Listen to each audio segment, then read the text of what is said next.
கிறிஸ்தேசுக்குள் அன்பாய் அழைக்கப்பட்ட அன்புக்குரிய சகோதர சகோதரிகளே, அனைவருக்கும் பிதாவாகிய தேவனாலும் நம்முடைய இரட்சகராகிய இயேசு கிறிஸ்துவினாலும் கிருபையும் சமாதானமும் என்ற வாழ்த்துதல்கள். தேவன் நம்முடைய வாழ்நாளில் நமக்கு ஒரு நாளை அவர் அதிகப்படியாக கொடுத்து காலை முதல் இந்நேரம் வரையிலும் நம்மளை பராமரித்து இந்த மாலை வேளையில் அவருடைய சத்திய வசனங்களை நாம் கேட்கும்படியாக கிருபை தந்திருக்கிறார். தேவனுக்கு கிறிஸ்துவின் மூலம் நன்றிகளை தெரிவித்துக் கொண்டு இன்றைய நாளுக்குரிய வேத பாடத்திற்குள் நாம் கடந்து செல்லலாம். ஆரம்ப ஜெபத்தை நம்முடைய அன்பு சோர் வினோத் பாபு அவர்கள் ஏறெடுக்கும்படியாக அன்புடன் கேட்டுக்கொள்கிறோம். அனைவரும் எழுந்து நிற்கும்படியாகவும் அன்புடன் கேட்டுக்கொள்கிறோம்.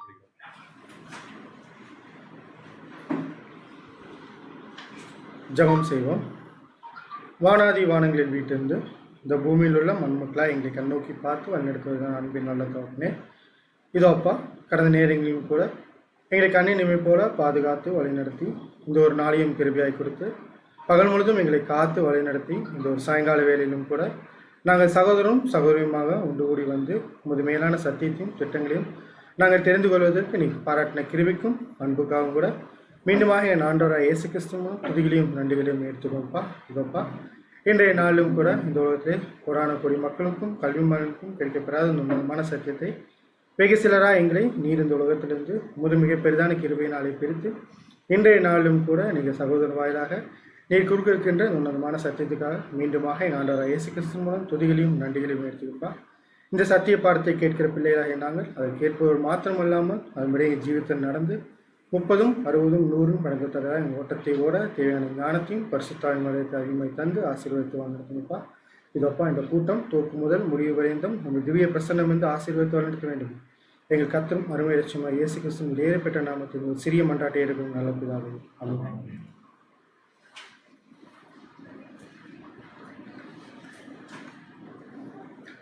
அன்புக்குரிய சகோதர சகோதரிகளே, அனைவரும் அமரலாம்.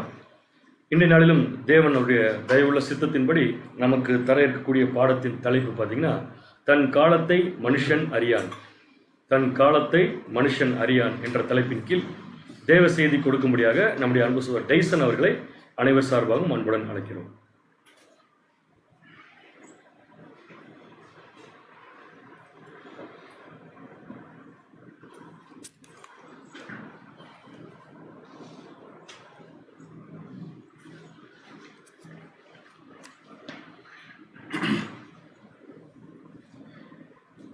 கிறிஸ்தேசுக்குள்ளாக மிகவும் பிரியமாக அன்பாக அழைக்கப்பட்ட அன்புக்குரிய சகோதர சகோதரிகளே, முதலாவது உங்கள் யாவருக்கும் நம்முடைய பரமபிதா தேவன் நாமத்தினாலும் ஆண்டவராகிய இயேசு கிறிஸ்து நாமத்தினாலும் கிருபையும் சமாதானம் உண்டாதாக என் அன்பின் வாழ்த்துக்களை கூட இந்த மாலை வேளையிலே தெரிவித்துக் கொள்கிறேன்.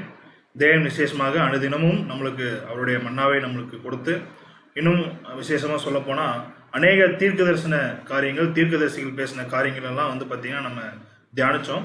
இன்றைக்கு நம்ம பார்க்க போகிற ஒரு பாடம் வந்து பார்த்திங்கன்னா ஒரு தீர்க்க தரிசனம் கிடையாது. நம்மளுடைய வாழ்க்கைக்கு தேவையான, அது இன்னும் சொல்லப்போனால் ஒரு புது சிருஷ்டியின் வாழ்க்கைக்கு தேவையான ஒரு கவுன்சிலிங் அப்படிங்கிறது கூட நம்ம என்ன பண்ணலாம்னா புரிஞ்சுக்கலாம்.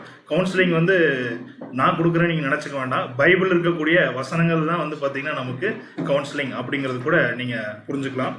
ஸோ நம்மளை டைரெக்டாக பாடத்துக்குள்ள நம்ம கடந்து செல்லலாம். பாடத்தோட தலைப்பு என்ன அப்படின்னு பார்த்தீங்கன்னா, தன் காலத்தை மனுஷன் அறியான் அப்படிங்கிற ஒரு தலைப்பில் நம்ம என்ன பண்ண போறோம்னா சற்று நேரம் நம்ம தேவனுடைய வார்த்தைகளை நம்ம தியானிக்கலாம். ஸோ இது வந்து பார்த்தீங்கன்னா ஒரு வசனம் தான். ஒரு வசனத்தில் இருக்கக்கூடிய ஒரு பகுதியை தான் என்ன பண்ணியிருக்கோம்னா எடுத்து நம்ம தலைப்பாக நம்ம வச்சிருக்கிறோம். ஸோ இது எந்த புஸ்தகத்தில் இருக்குது அப்படிங்கிறது நீங்கள் அநேகமாக அனுபவிச்சிருப்பீங்களா அப்படிங்கிறது நமக்கு தெரியல. பட் ஒருவேளை நினச்சிருந்தீங்கன்னா கண்டிப்பாக வந்து இந்த மனுஷன் இதில் 2 க்ளூ இருக்குது. ஒன்று வந்து பார்த்திங்கன்னா காலம், மனுஷனுடைய வாழ்க்கையை பற்றி அதிகமாக யார் எழுதுனது அப்படின்னு பார்த்தீங்கன்னா பைபிளில் யாருங்க, நமக்கு நல்லாவே தெரியும். யார் அப்படின்னு பார்த்தீங்கன்னா சாலமோன் ஞானி. இன்னும் சொல்லப்போனால் இவர் கடைசி காலகட்டத்தில் இவருடைய அந்த வாழ்க்கையினுடைய கடைசி பகுதியில் பாருங்கள் என்ன அதை சொல்லணும்னா அந்த பிரசங்கியின் வாக்கியங்கள் அப்படின்னே இருக்கும். ஸோ அந்த அந்த அந்த வசனத்தின் அடிப்படையில் தான் இந்த ஒரு தலைப்பை கூட என்ன பண்ணியிருக்கோம்னா நம்ம எடுத்துருக்குறோம். பொதுவாகவே வந்து பார்த்திங்கன்னா மனுஷன் வந்து என்னென்னமோ கண்டுபிடிக்கிறான். சந்திரனுக்குலாம் போய் என்ன பண்ணுறான், ராக்கெட்டில் விடுறான், என்னென்னமோ பண்ணுறான். ஆனால் அவனால் ஒன்றும் செய்ய முடியல. என்ன பண்ண முடியலன்னா அவனுக்கு நேரிடக்கூடிய அந்த மரணத்தை அவனால் என்ன பண்ண முடியாதுன்னா ஒரு காலம் வந்து பார்த்திங்கன்னா ப்ரெடிக்ட் பண்ண முடியாது. அது வந்து இந்த நேரம், இந்த காலப்பகுதி, இந்த நேரம், இந்த தேதி, இந்த காலத்துல தான் நான் இறக்க போறேன் அப்படிங்கிறது வந்து பாத்தீங்கன்னா யாருனாலும் என்ன பண்ண முடியாதுன்னா, யாருனாலங்கிறத விட மனுஷனால அதை என்ன பண்ண முடியாதுன்னா சொல்ல முடியாது. ஸோ இப்போ இந்த சாலமோன் ஞானி அவர் என்ன எழுதுறாரு அப்படின்னு பார்த்தீங்கன்னா, கிட்டத்தட்ட அவர் வந்து பார்த்தீங்கன்னா அவருடைய வாழ்க்கையோட கடைசி ஸ்டேஜ் அப்படின்னு தான் நம்ம என்ன பண்ணணும்னா சொல்ல முடியும். ஸோ இந்த ஒரு பகுதி வந்து பார்த்தீங்கன்னா எந்த புஸ்தகத்தில் இருக்குது அப்படின்னு பார்த்தீங்கன்னா, சாலமோன் எழுதக்கூடிய இதை பிரசங்கி புஸ்தகத்தில் தான் இருக்குது. நம்மளுக்கு நல்லாவே தெரியும் பிரசங்கியோட வாக்கியங்கள், அது பிரசங்கி சாலமோன் எழுதின புஸ்தகத்திலேயே கடைசி புஸ்தகம் எது அப்படின்னு பார்த்தீங்கன்னா இந்த பிரசங்கி புஸ்தகம் தான். ஸோ சாலமோட ஞானத்தை பற்றி நம்ம சொல்லவே வேண்டாம். அவர் வந்து பார்த்தீங்கன்னா எல்லா விதமான விஷயங்களும் அவர் வந்து பார்த்தீங்கன்னா ஆல்மோஸ்ட் அந்த அவரோட தேவன் அவர் கொடுத்த ஞானத்தில் வச்சு என்ன பண்ணியிருக்காருன்னா எழுதியிருக்காரு. ஸோ அப்பேற்பட்ட ஒரு ஞானியோட வாக்கியத்தை தான் என்ன பண்ண போறோம்னா இன்னைக்கு நம்ம ஒரு பாடமாக எடுத்து என்ன போறோம்னா தியானிக்க போறோம். ஸோ பொதுவாகவே வந்து பார்த்தீங்கன்னா உலகத்தில் என்ன சொல்லுவாங்கன்னா, ஒரு வாழ்க்கை தத்துவம், இன்னும் சொல்ல போனால் வாழ்க்கைக்கு தேவையான கோட்பாடுகள், இன்னும் சொல்ல போனால் வாழ்க்கையின் அர்த்தங்கள் அப்படின்னு தெரிஞ்சுக்கணும்னா நீங்கள் அந்த அந்த புஸ்தகம் படிங்க, இந்த புஸ்தகம் படிங்க, அவரோட வாழ்க்கையை படிங்க, இவரோட வாழ்க்கையை படிங்க அப்படின்னு சொல்லி என்ன பண்ணுவாங்கன்னா ஒவ்வொருத்தரும் ஒவ்வொரு விதமான கருத்துக்கள் சொல்லுவாங்க, சஜஷன்ஸ் நமக்கு கொடுப்பாங்க.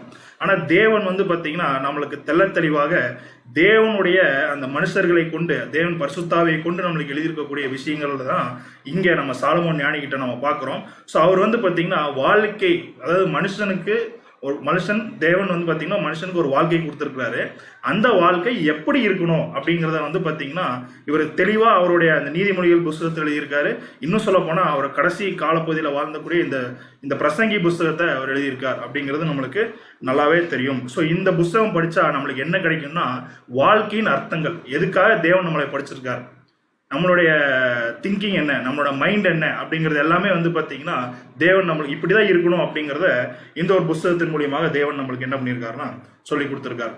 ஸோ இந்த ஒரு வாக்கியம் வந்து பார்த்தீங்கன்னா எங்க இருக்கு அப்படின்னு பார்த்தீங்கன்னா பிரசங்கி புஸ்தகம் 9ஆம் அதிகாரம் 12ஆம் வசனத்துல இருக்கு. நம்ம வசனம் வாசிக்க வேண்டாம், ஜஸ்ட் புரிஞ்சுக்கலாம். இப்போ நீங்க நல்லா கவனிச்சீங்கன்னா பிரசங்கி 1ஆம் அதிகாரத்திலிருந்தே வந்து பார்த்தீங்கன்னா கிட்டத்தட்ட அவர் அந்த வாழ்ந்த அந்த அனுபவங்களை குறித்து என்ன பண்ணுவார்னா நிறைய விஷயங்கள் எழுதுவார். இவர் மாதிரி சம்பிரமாய் வாழ்ந்தது யாரும் கிடையாது பூமியில. இவர் தான் வந்து பார்த்தீங்கன்னா ஒரு மிகப்பெரிய ஒரு ஞானவன். இவருக்கு வந்து இல்லாத செல்வமே கிடையாது, ஐஸ்வர்யமே கிடையாது. அந்த அளவுக்கு வந்து பார்த்தீங்கன்னா தேவன் இவரை நல்லா என்ன பண்ணியிருந்தாருன்னா அவருடைய அந்த ராஜா பீரியட்ல இருக்கும்போது, இவர் ராஜீவாரம் இருக்கும்போது முதல்ல அந்த பகுதியெல்லாம் நம்மளுக்கு தெரியும். ஸோ ஆரம்பத்தில் இவர் நல்ல ஒரு ராஜாவாக தான் இருந்தார். ஸோ அதுக்கப்புறம் வந்து பார்த்தீங்கன்னா தேவனை விட்டு விலகி நிறைய மனைவிகளை என்ன பண்ணாருன்னா அந்நிய தெய்வ வணக்கத்தில் இருக்கக்கூடியவங்களை என்ன பண்ணாருன்னா மேரேஜ் பண்ணார். ஸோ வாழ்க்கையோடைய பார்த்தீங்கன்னா கிட்டத்தட்ட நல்லாவும் வாழ்ந்திருக்காரு, ரொம்ப மோசமாகவும் என்ன பண்ணியிருக்காருன்னா வாழ்ந்திருக்காரு. திரும்பி அவர் என்ன பண்றாருன்னா எப்படி கண்டிப்பா என்ன பண்ணிருக்கணும், இவரோட எழுத்துக்கள்லாம் பார்க்கும்போது தேவன் கிட்ட கண்டிப்பா இவர் என்ன பண்ணியிருப்பாருன்னா சரண்டர் ஆயிருப்பாரு அவரோட வாழ்க்கையோட கடைசி ஸ்டேஜ்ல அப்படின்னு தான் பார்க்கணும். ஏன் அப்படின்னு பாத்தீங்கன்னா இவர் எழுதக்கூடிய ஒவ்வொரு வசனமே வந்து பாத்தீங்கன்னா அந்த சொல்லுவாங்க இல்லைங்களா, ரொம்ப அடிபட்டு நொந்து போனவங்களுடைய அந்த அந்த எண்ணங்கள், அவங்களுடைய எழுத்துக்கள்லாம் பார்க்கும்போது ரொம்ப அதாவது எக்ஸ்பீரியன்ஸ் அவங்களுக்கு பாடம் எது கற்றுக் கொடுத்துருக்கு அப்படின்னு பார்த்தீங்கன்னா அவங்க வாழ்க்கையினுடைய எக்ஸ்பீரியன்ஸ் தான் அவங்களுக்கு வந்து இது அநேக விஷயங்கள். அப்போ நல்லா புரிஞ்சுக்கிறாரு, தேவனை தவிர இந்த பூமியில நம்மளுக்கு யார் போய் சார்ந்தாலும் வந்து பார்த்தீங்கன்னா கண்டிப்பா நம்ம வாழ்க்கை நல்லா இருக்காது அப்படிங்கிறத இவர் புரிஞ்சுக்கிறார். அதனாலதான் நீங்க கவனிச்சு பார்த்தீங்கன்னா பிரசங்கி புஸ்தகங்கள் 9ஆம் அதிகாரத்திலிருந்து 12ஆம் அதிகாரம் வரைக்கும் நீங்க பார்த்தீங்கன்னா the மீனிங் ஆஃப் லைஃப், வாழ்க்கையினுடைய ஒரு அர்த்தம் என்ன, மனுஷனா வாழனா என்ன ஒரு குறிக்கோளோட வாழணும், என்ன விஷயத்த தேவன் நம்மளுக்கு சொல்றார் அப்படிங்கிறத தெளிவா 9ஆம் அதிகாரத்திலிருந்து ஏன்னா அந்த நம்மளுக்கு நல்லாவே தெரியும். இன்னும் சொல்ல போனா இவரோட கடைசி ரைட்டிங்ஸ் கூட சொல்லுவோம், ஒருத்தர்கிட்ட நம்ம உங்களோட வாழ்க்கை அனுபவங்கள் நீங்க கொஞ்சம் சொல்லுங்க, நீங்க ஒரு மிகப்பெரிய ஒரு ராஜாவா இருந்திருக்கீங்க, ஒரு ஞானியா இருந்திருக்கிறீங்க, உங்களோட அனுபவங்களை நீங்க சொல்லுங்க அப்படின்னு சொன்னீங்கன்னா வேற எங்கேயுமே கிடையாது. இந்த பிரசங்கி புஸ்தகத்தை போய் நம்ம என்ன பண்ணலாம்னா அதுவும் பர்டிகுலரா 9ஆம் அதிகாரத்திலிருந்து 12ஆம் அதிகாரத்தை ஃபுல்லா நீங்க வாசிச்சு பார்த்தீங்கன்னா என்ன சொல்லணும்னா மனசு, அவருக்கு இருக்க மனசு இருக்க எல்லாமே என்ன பண்ணியிருப்பாருன்னா அப்படியே எழுதியிருப்பார். கண்டிப்பா தேவனுடைய ஆவிதான் அதை வழி நடத்தி இருக்கும். நீங்க இந்த ஒரு புஸ்தகத்தை படிக்கும் போதே நம்மளுக்கு என்ன சொல்லணும்னா என்னதான் வாழ்ந்து என்ன பிரயோஜனம் அப்படிங்கிற மாதிரி அந்த அளவுக்கு என்ன திங்கிங் வந்து பார்த்தீங்கன்னா பயங்கரமா போயிடும். ஸோ அந்த மாதிரி ஒரு புஸ்தகத்தை நம்ம என்ன பண்ண போறோம்னா பார்க்க போறோம். இன்னைக்கு முழுக்க வந்து பார்த்தீங்கன்னா பிரசங்கி 9ஆம் அதிகாரம் 11ஆம் வசனத்திலிருந்து 18ஆம் வசனம் வரைக்கும் இருக்கக்கூடிய காரியங்களை தான் நம்ம என்ன பண்ண போறோம்னா தியானிக்க போறோம். நம்மளுக்கு நல்லாவே தெரியும் 12ஆம் அதிகாரத்தில் என்ன வருது, பிரசங்கி 12ஆம் அதிகாரம் அவர் எல்லாம் வச்சு சொல்றாரு, உன் வாழைய பிரயாணத்திலே சிருஷ்டி இறை நிறை. அப்படி எந்த பிரயாணத்துல எழுதுறாரு இதுங்க, வயசாகும் போது எழுதுறாரு. அப்ப வாழை பிரயாணத்தில் நினைச்சாருதான், அது உண்மைதான். ஏன்னா அவர் ராஜாவா இருக்கும்போது கேட்கிறாரு இல்லைங்களா, தேவனே இந்த ஜனங்களை நியாயம் தீர்க்கிறதுக்கு உங்களோட ஞானத்தை எங்களுக்கு கொடுங்க அப்படின்னு கேட்டாரு. அது எல்லாமே ஓகே தான். அந்த மிட் லெவலில் அந்த அவருடைய வாழ்க்கையினுடைய அந்த மிட் லெவல் அந்த மிட் ஏஜ் பீரியடில் என்ன பண்ணாருன்னா நிறைய மனைவிகள் கல்யாணம் பண்ணார். அதனால இவருக்கு வந்து பார்த்திங்கன்னா நிறைய விஷயங்கள்லாம் வந்து தேவனை விட்டு வழி விலகி போவதற்கு நிறைய காரியங்களுக்கு இருந்தது. அப்போ இதெல்லாமே புரிஞ்சுக்கிட்டார். அதான் அவர் சொல்கிறார் இல்லைங்களா, எல்லாத்தையும் பார்த்தீங்கன்னா ஒரு குணசாலிய ஸ்திரீ என்னால் என்ன பண்ண முடியலன்னா கண்டுபிடிக்க முடியல அப்படிங்கிற. அப்போ இதெல்லாமே பார்க்கும்போது அவரோட வாழ்க்கை தத்துவத்திலிருந்து அவரோட வாழ்க்கையிலேருந்து நம்ம புரிஞ்சு கொள்ளுகிறது என்ன அப்படின்னு பார்த்தீங்கன்னா, நல்லா வாழ்ந்திருக்காரு. ஸோ இவருடைய வாழ்க்கையில சில அனுபவங்களையும் நம்ம பார்க்குறோம். அவர் எழுதின சில விஷயங்களும் என்ன பண்ணணும் அப்படின்னு பார்த்தீங்கன்னா, நம்முடைய வாழ்க்கைக்கு அது எந்த அளவு அந்த மாதிரி இருந்தோம்னா எந்த அளவுக்கு அது வந்து பார்த்தீங்கன்னா பிரயோஜனமா இருக்கும் அப்படிங்கிறது கூட என்ன பண்ணோம்னா இந்த இடத்துல நம்ம புரிஞ்சுக்கலாம். ஸோ நீங்க இப்போ நல்லா புரிஞ்சுக்கணும். இப்போ ஒருத்தர் இது எப்படி நம்ம இந்த பாடத்துக்கு போறதுக்கு முன்னாடியே நான் தெளிவாக சொல்லிடுறேன். ஒருத்தர் நம்ம கிட்ட பேசிட்டு இருக்கார், அவருடைய வாழ்க்கையுடைய எக்ஸ்பீரியன்ஸை நம்ம கிட்ட பேசிட்டு இருக்கார். அப்படி நீங்க எடுத்து இந்த பாடத்தை நீங்க ஃபுல்லா கவனிச்சீங்கன்னா உங்களுக்கு எல்லா விஷயங்களும் என்ன பண்ணுவோம்னா புரியும். ஏன்னா அவர் சுத்தி நடந்தக்கூடிய சில விஷயங்களை தான் அவர் என்ன பண்றாருன்னா அவரோட வாழ்க்கையில் நடந்த காரியங்களை தான் எழுதுறார் அப்படிங்கிறது கூட என்ன பண்ணான்னா புரிஞ்சுக்கலாம். ஸோ நம்ம டைரக்டா அந்த வசனத்துக்குள்ள போயிடலாம். இப்ப பிரசங்கி 9ஆம் அதிகாரம் 12ஆம் வசனம் தான் தன் காலத்தை மனுஷன் அறியான் அப்படிங்கிற ஒரு வாக்கியத்தோட ஆரம்பிக்கும். ஏன் அப்படி சொல்றாருன்னா அதுக்கு இந்த வசனத்தை சொல்வதற்கு காரணம் என்ன அப்படின்னு பாத்தீங்கன்னா மேலே உள்ள ஒரு வசனம். அதே என்ன அப்படின்னு பாத்தீங்கன்னா பிரசங்கி 9ஆம் அதிகாரம் 11ஆம் வசனம் வாசிக்கலாம். பிரசங்கி 9ஆம் அதிகாரம் 11ஆம் வசனம். நான் திரும்பிக் கொண்டு சூரியனுக்கு கீழே கண்டதாவது. இப்ப நமக்கு நல்லாவே தெரியும் சூரியனுக்கு கீழே கண்டது எல்லாமே எப்படி இருக்கு அப்படின்னு சொல்றாருன்னா மாயை, மனதுக்கு சஞ்சலமா இருக்குது அப்படிங்கிறதா. எந்த நீங்க பிரசங்கியோட புஸ்தகம் ஃபுல்லா எடுத்து பார்த்தீங்கன்னாலே சூரியனுக்கு கீழே கண்டது எல்லாமே மாயை, அது ஒண்ணுமே இல்லை அப்படிங்கறது என்ன பண்றாருன்னா அவர் எழுதுறாரு. அதே மாதிரிதான் இந்த ஒரு ஸ்லாங் அவர் என்ன பண்றாருன்னா ஸ்டார்ட் பண்றாரு. நான் திரும்பி கொண்டு சூரியனுக்கு கீழே கண்டதாவது. இப்பதான் சொல்றாரு பாருங்க. ஓடுகிறதற்கு வேகம் உள்ளவர்களின் வேகம். பாருங்க இங்க ஒவ்வொரு பாயிண்டா நம்ம என்ன பண்ணோம்னா இப்ப எடுத்து பாக்குறோம். இந்த ஒரு சப்ஜெக்ட் இந்த 12ஆம் வசனம் போவதற்கு முன்பாக இந்த விளக்கங்கள் நம்மளுக்கு தெரிஞ்சாதான் நம்ம தெளிவா நம்ம என்ன பண்ண முடியும்னா அந்த ஒரு காரியத்துக்குள்ள நம்ம கடந்து செல்ல முடியும். அதனால ஒவ்வொரு காரியத்துக்கும் நீங்க நிறுத்தி நிதானமா கூட நீங்க வாசிக்கலாம், புரிஞ்சு கொள்ளலாம். ஃபர்ஸ்ட் ஓடுகிறதற்கு வேகம் உள்ளவர்கள் வேகமும் ஃபர்ஸ்ட். அடுத்ததுங்க யுத்தத்துக்கு சௌரியவான்களின் சௌரியமும் போதாது. பிழைப்புக்கு ஞானம் உள்ளவர்களின் ஞானமும் போதாது. ஐஸ்வரம் அடைவதற்கு புத்தியுமானங்களின் புத்தியும் போதாது. தயவு அடைவதற்கு வித்வான்களின் அறிவும் போதாது.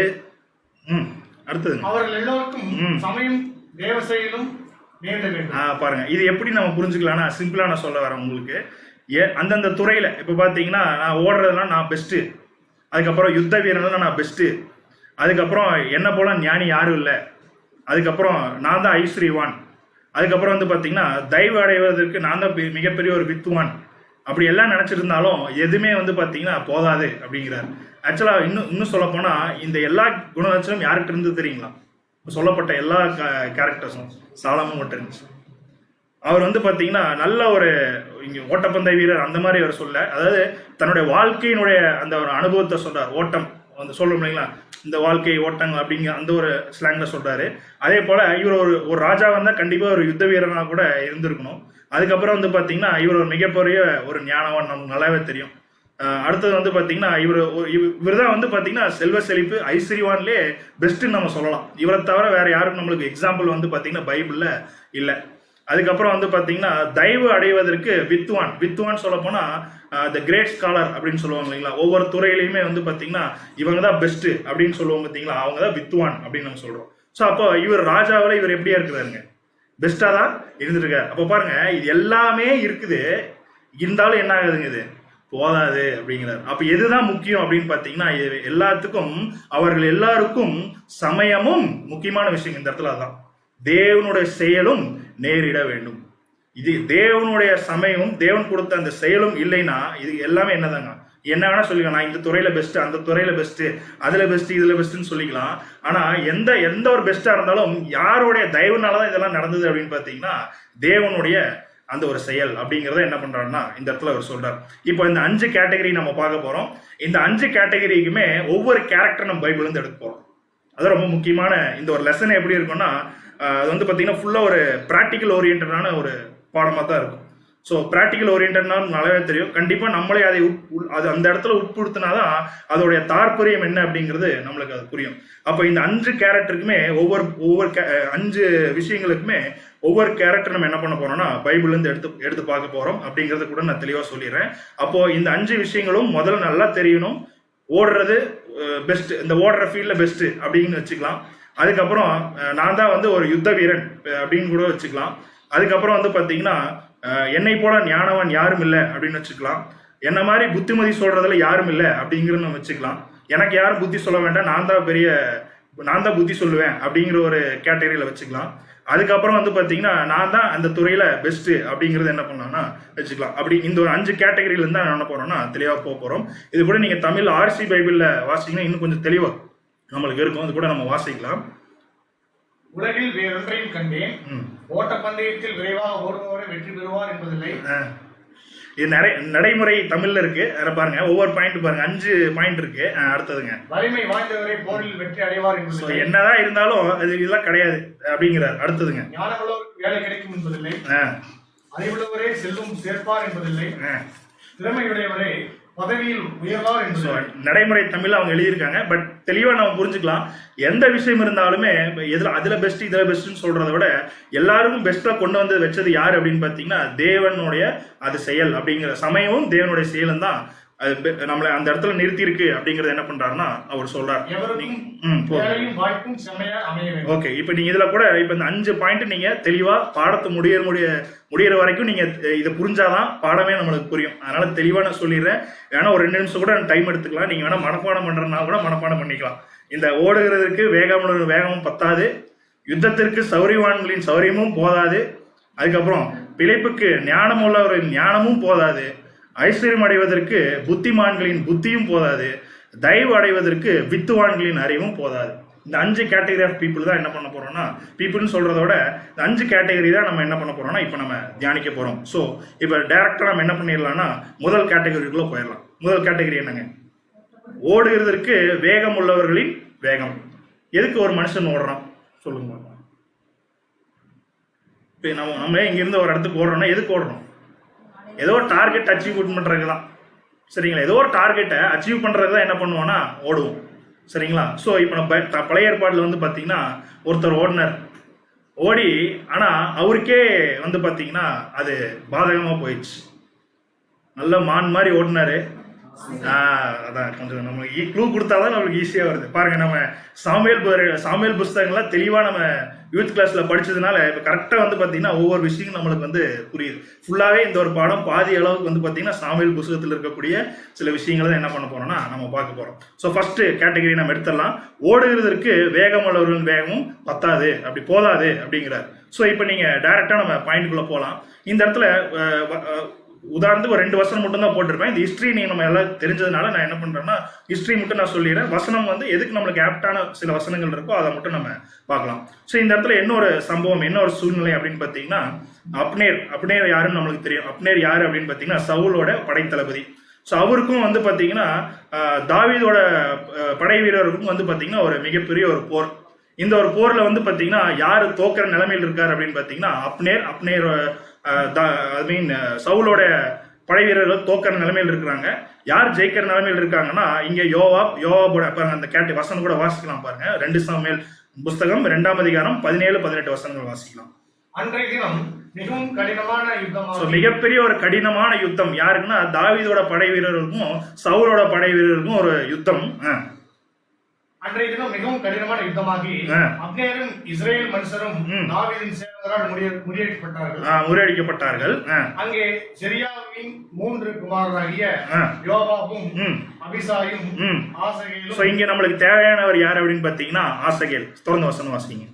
இருந்தார்கள். ஆசகேல் வெளியில் இருக்கிற கலைமான்களின் ஒன்றை போல வேகமாய் ஓடுகிறார். சரி, எதுக்கு இங்க வேகமா ஓடுறாரு ஆசகேல்? நல்ல விஷயம் செய்யறதுக்கா? எதுக்கு ஓடுனாருங்க? துரத்துறாரு. அவரே வந்து பாத்தீங்கன்னா தோல்வி அடைங்கிற ஒரு சூழ்நிலையில தான் அவர் ஓடிட்டு இருக்காரு அப்னேரு. இவர் போய் என்ன பண்றாரு அப்படின்னு பாத்தீங்கன்னா போய் என்ன பண்ணாருங்க, குத்துறதுக்காக அவ்வளவு வேகமா ஓடுறாரு. சரிங்களா? எதுக்கு குத்துறாரு அப்படின்னு பாத்தீங்கன்னா யார்கிட்ட நல்ல பேர் வாங்குறதுக்காக ஓடுறாருங்க. அந்த ஒரு விஷயத்துல யோவாப் கிட்ட இல்லைங்க, தாவீது கிட்ட. இப்ப நல்லா புரிஞ்சுக்கலாம் இவர் ஓடுற விஷயம் எதுக்கு ஓடுறாரு அப்படின்னு பாத்தீங்கன்னா ஒரு வந்து பாத்தீங்கன்னா அப்னேரை கொன்னு யார்கிட்ட நல்ல பேர் வாங்கலாம் அப்படின்னு பாத்தீங்கன்னா தாவீது கிட்ட நல்ல பேர் வாங்கலாம். இவர் ஓடினது இவருக்கு என்ன ஆயிடுச்சுங்க? சொல்றாரு, அப்போ சொல்றாரு அப்னேர் நீ போயிரு அப்படிங்கிறாரு.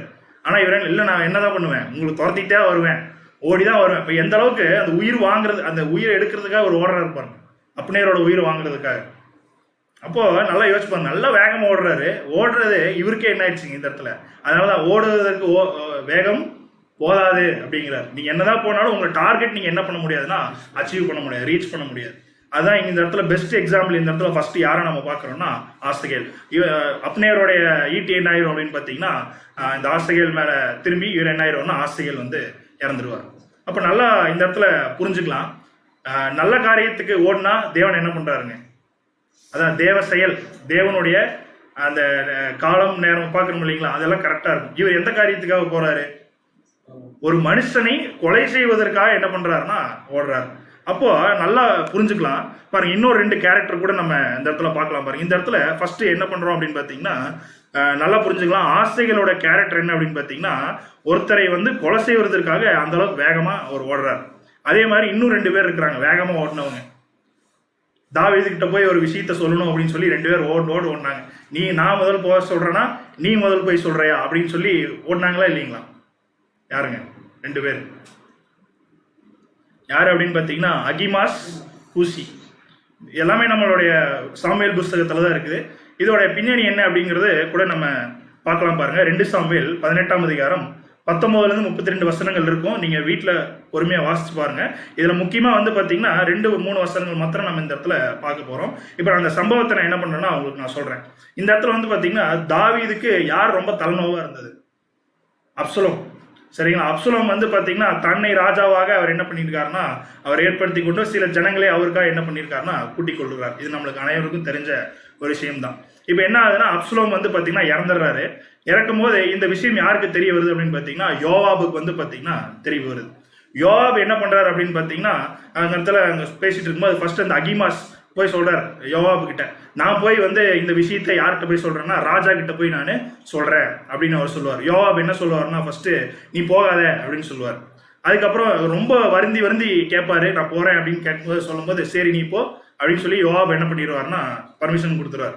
இவர் அனுப்பும் போதே கூட இன்னொருத்தர் என்ன பண்றாருன்னா யோவாப் வந்து சூஸ் பண்ணி நீ போய் தாவீது கிட்ட போய் தாவீது ராஜா கிட்ட போய் இந்த ஒரு விஷயத்த சொல்லு அப்படின்னு சூஸ் பண்ணவர் தான் யாருன்னு பாத்தீங்கன்னா இந்த கூசி.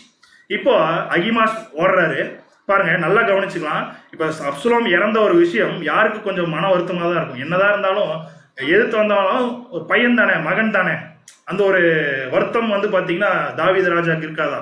அப்ப பாருங்க இது நல்ல பாருங்க, இதுல ஒரு முக்கியமான ஒரு வசனம் இருக்கு. இந்த வசனம் கூட நம்ம வாசிக்கலாம் பாருங்க. 27ஆம் வசனம் வாசிங்க பாருங்க. அகிமாசும் ஓடுறாரு, பின்னாடி யார் வர்றாருன்னா கூசி வர்றாரு. 2 பேர்த்துல இது எப்படின்னா ராஜாக்கு இது ஒரு நல்ல செய்தியா இருக்குமோ அப்படின்னு சொல்லி அவர்கிட்ட நல்ல ஒரு பேர் வாங்கிக்கலாம் அப்படின்னு சொல்லி என்ன பண்றாங்கன்னா 2 பேரும். ஏன்னா தாவீது ராஜாக்கு ரொம்ப கஷ்டத்தை கொடுத்துட்டு இருந்தவர் யாரு அப்படின்னு பாத்தீங்கன்னா இந்த அப்சலோம். இவர் இறந்துட்டாரு அப்படிங்கிற ஒரு செய்தியை போய் முதல்ல யார்கிட்ட சொல்லணும்னா தாவீது ராஜா கிட்ட போய் சொல்லணும் அப்படிங்கிறதுக்காக 2 பேருமே ஓடுறாங்க. இப்ப பாருங்க அகிமாஸோட விஷயங்களை பாருங்க. வசனம் வாசிக்கலாம். 2 சாமுவேல் 18ஆம் அதிகாரம் 27ஆம் வசனம்.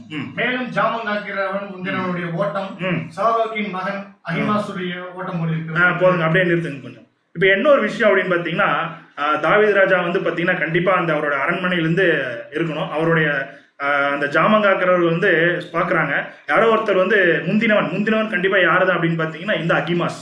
அவர் தான் ஓடி வர்றார். ஓடி வந்தோடனே பாருங்க சொல்றாரு, முந்தினவனுடைய ஓட்டம் சாதோக்கின் மகனாகிய அகிமாசுடைய ஓட்டம் போல இருக்கிறது. இவர் எதுக்காக ஓடுறாரு? நல்ல விஷயம் சொல்றதுக்கா கெட்ட விஷயம் சொல்றதுக்கு ஓடுறாருங்களா? கெட்ட விஷயம் சொல்றதுக்கு. ஆனா இங்க பாருங்க இவங்களோட கான்வர்சேஷன் யாருன்னா தாவீது ராஜாவோட கான்வர்சேஷனும் அந்த அவர் ஜாமங்காக்கரோட கான்வர்சேஷன் பாருங்க எப்படி இருக்குன்னு. வசனம் வாசிங்க. எனக்கு தோன்றுகிறது என்றால் அப்பொழுது ராஜா அவன் நல்ல மனுஷன், என்ன ஒரு சர்டிபிகேட் கொடுக்குறாரு பாருங்க. அவன் நல்ல மனுஷன், அவன் வந்தானாலே என்ன செய்தியா இருக்கும்? நல்ல செய்தியா தான் இருக்கும் அப்படின்னு பிலீவ் பண்றார் தாவீது ராஜா. அப்ப பாருங்க தொடர்ந்து வசனம் வாசிங்க. அவன் நல்ல செய்தி சொல்ல வருகிறான் என்றான். அவன் நல்ல செய்தி தான் என்ன பண்ணுவான்? என்ன நல்ல செய்தி? அப்சலோம் இறந்ததுங்கிற நல்ல செய்தியா? இல்லை ஏதோ ஒரு விதத்துல அவர் தப்பிச்சிருப்பாரு அப்படிங்கிற ஏதாவது சொல்லுவானோ? ஏன்னா தாவீது ராஜா என்னதான் வந்து கஷ்டம் கொடுத்தாலும் தாவீதுக்கு என்ன அப்படின்னு பாத்தீங்கன்னா அவருடைய மகன் தான். அது வந்து பாத்தீங்கன்னா அது பாருங்க எத்தனையோ முறை வந்து தாவீதுக்கு சவுலை கொலை பண்றதுக்கு சான்ஸ் கிடைச்சிருந்தாலும் பாருங்க ஒரு எதிரியே அவர் பண்ணல, ஒரு சொந்த மகன் அவரை கண்டிப்பா அவர் கொள்ளக்கூடிய ஒரு மனநிலைமை அவருக்கு இருந்திருக்குமா அப்படின்னு பாத்தீங்கன்னா இருந்திருக்காது. அது நம்ம பின்னாடி வரக்கூடிய வசனங்கள் நம்ம தாவீதோட மனநிலைமை எப்படி இருக்கு பாருங்க. ஒரு 2 பேருமே ஓடுறாங்க. ஃபர்ஸ்ட் யார் போய் ரீச் ஆயிடுறாரு அப்படின்னு பாத்தீங்கன்னா அகிமாஸ் வந்து பாத்தீங்கன்னா ரீச் ஆயிடுறாரு. பாருங்க அடுத்த வசனம் வாசிங்க, 29ஆம் வசனம். 29வது வசனம். அப்பொழுது ராஜா பெலையானாகிய அப்சலோம் சுகமாய் பாருங்க அந்த அகிமாஸ் கேக்குறாரு தாவீது. பாருங்க அகிமாஸ் யாரோட மனநிலைமை இந்த இடத்துல பார்த்திருப்பாரு அப்படின்னு பாத்தீங்கன்னா தாவீதோடைய மனநிலைமை பார்த்திருப்பாரு. கண்டிப்பா வந்து பாத்தீங்கன்னா ஒரு முகவாடலா இருந்திருக்கும், இல்ல ஏதோ ஒரு என்ன சொல்றாருன்னா ஒரு நிம்மதி இல்லாத ஒரு கேரக்டர் இந்த இடத்துல யார் இருக்காரு அப்படின்னு பாத்தீங்கன்னா தாவீது. அதனால புரிஞ்சுக்கிட்டாரு ஏதோ இவருக்கு வந்து பாத்தீங்கன்னா கொஞ்சம் மனசு சரியில்லை அப்படிங்கறத புரிஞ்சுக்கிட்டாரு. என்ன சொல்றாரு பாருங்க வசனவாசி கேட்கிறாரு, அப்சலோம் நல்லா இருக்கானா அப்படின்னு கேட்கிறாரு. அப்சலோம் சுகமாய் இருக்கிறானா என்று கேட்டதற்கு அகிமாஸ் யோவாப் ராஜாவின் வேலைக்காரனையும் உம்முடைய அடியானையும் அனுப்பின போது பாருங்க அங்க சொல்றாரு யோவாப் வந்து அனுப்புனாரு நானு, அப்புறம் யோவாபுடைய ராஜாவின் வேலைக்காரன் அது யாருன்னு பாத்தீங்கன்னா அந்த கூசி அவங்க அனுப்புனாரு அப்படின்னு சொல்றாரு. உம்முடைய அடியான்னு யார் சொன்னா அவரை தன்னை அவர் சொல்லிக்கிறாரு அந்த இடத்துல. ஒரு பெரிய சந்தடி இருந்தது, ஒரு பிரச்சனைன்னு எனக்கு தெரியுது, இருந்துச்சுன்னு தெரியுது, ஆனாலும் அது என்னது தெரியாது. என்ன சொல்லிட்டாரு பாருங்க.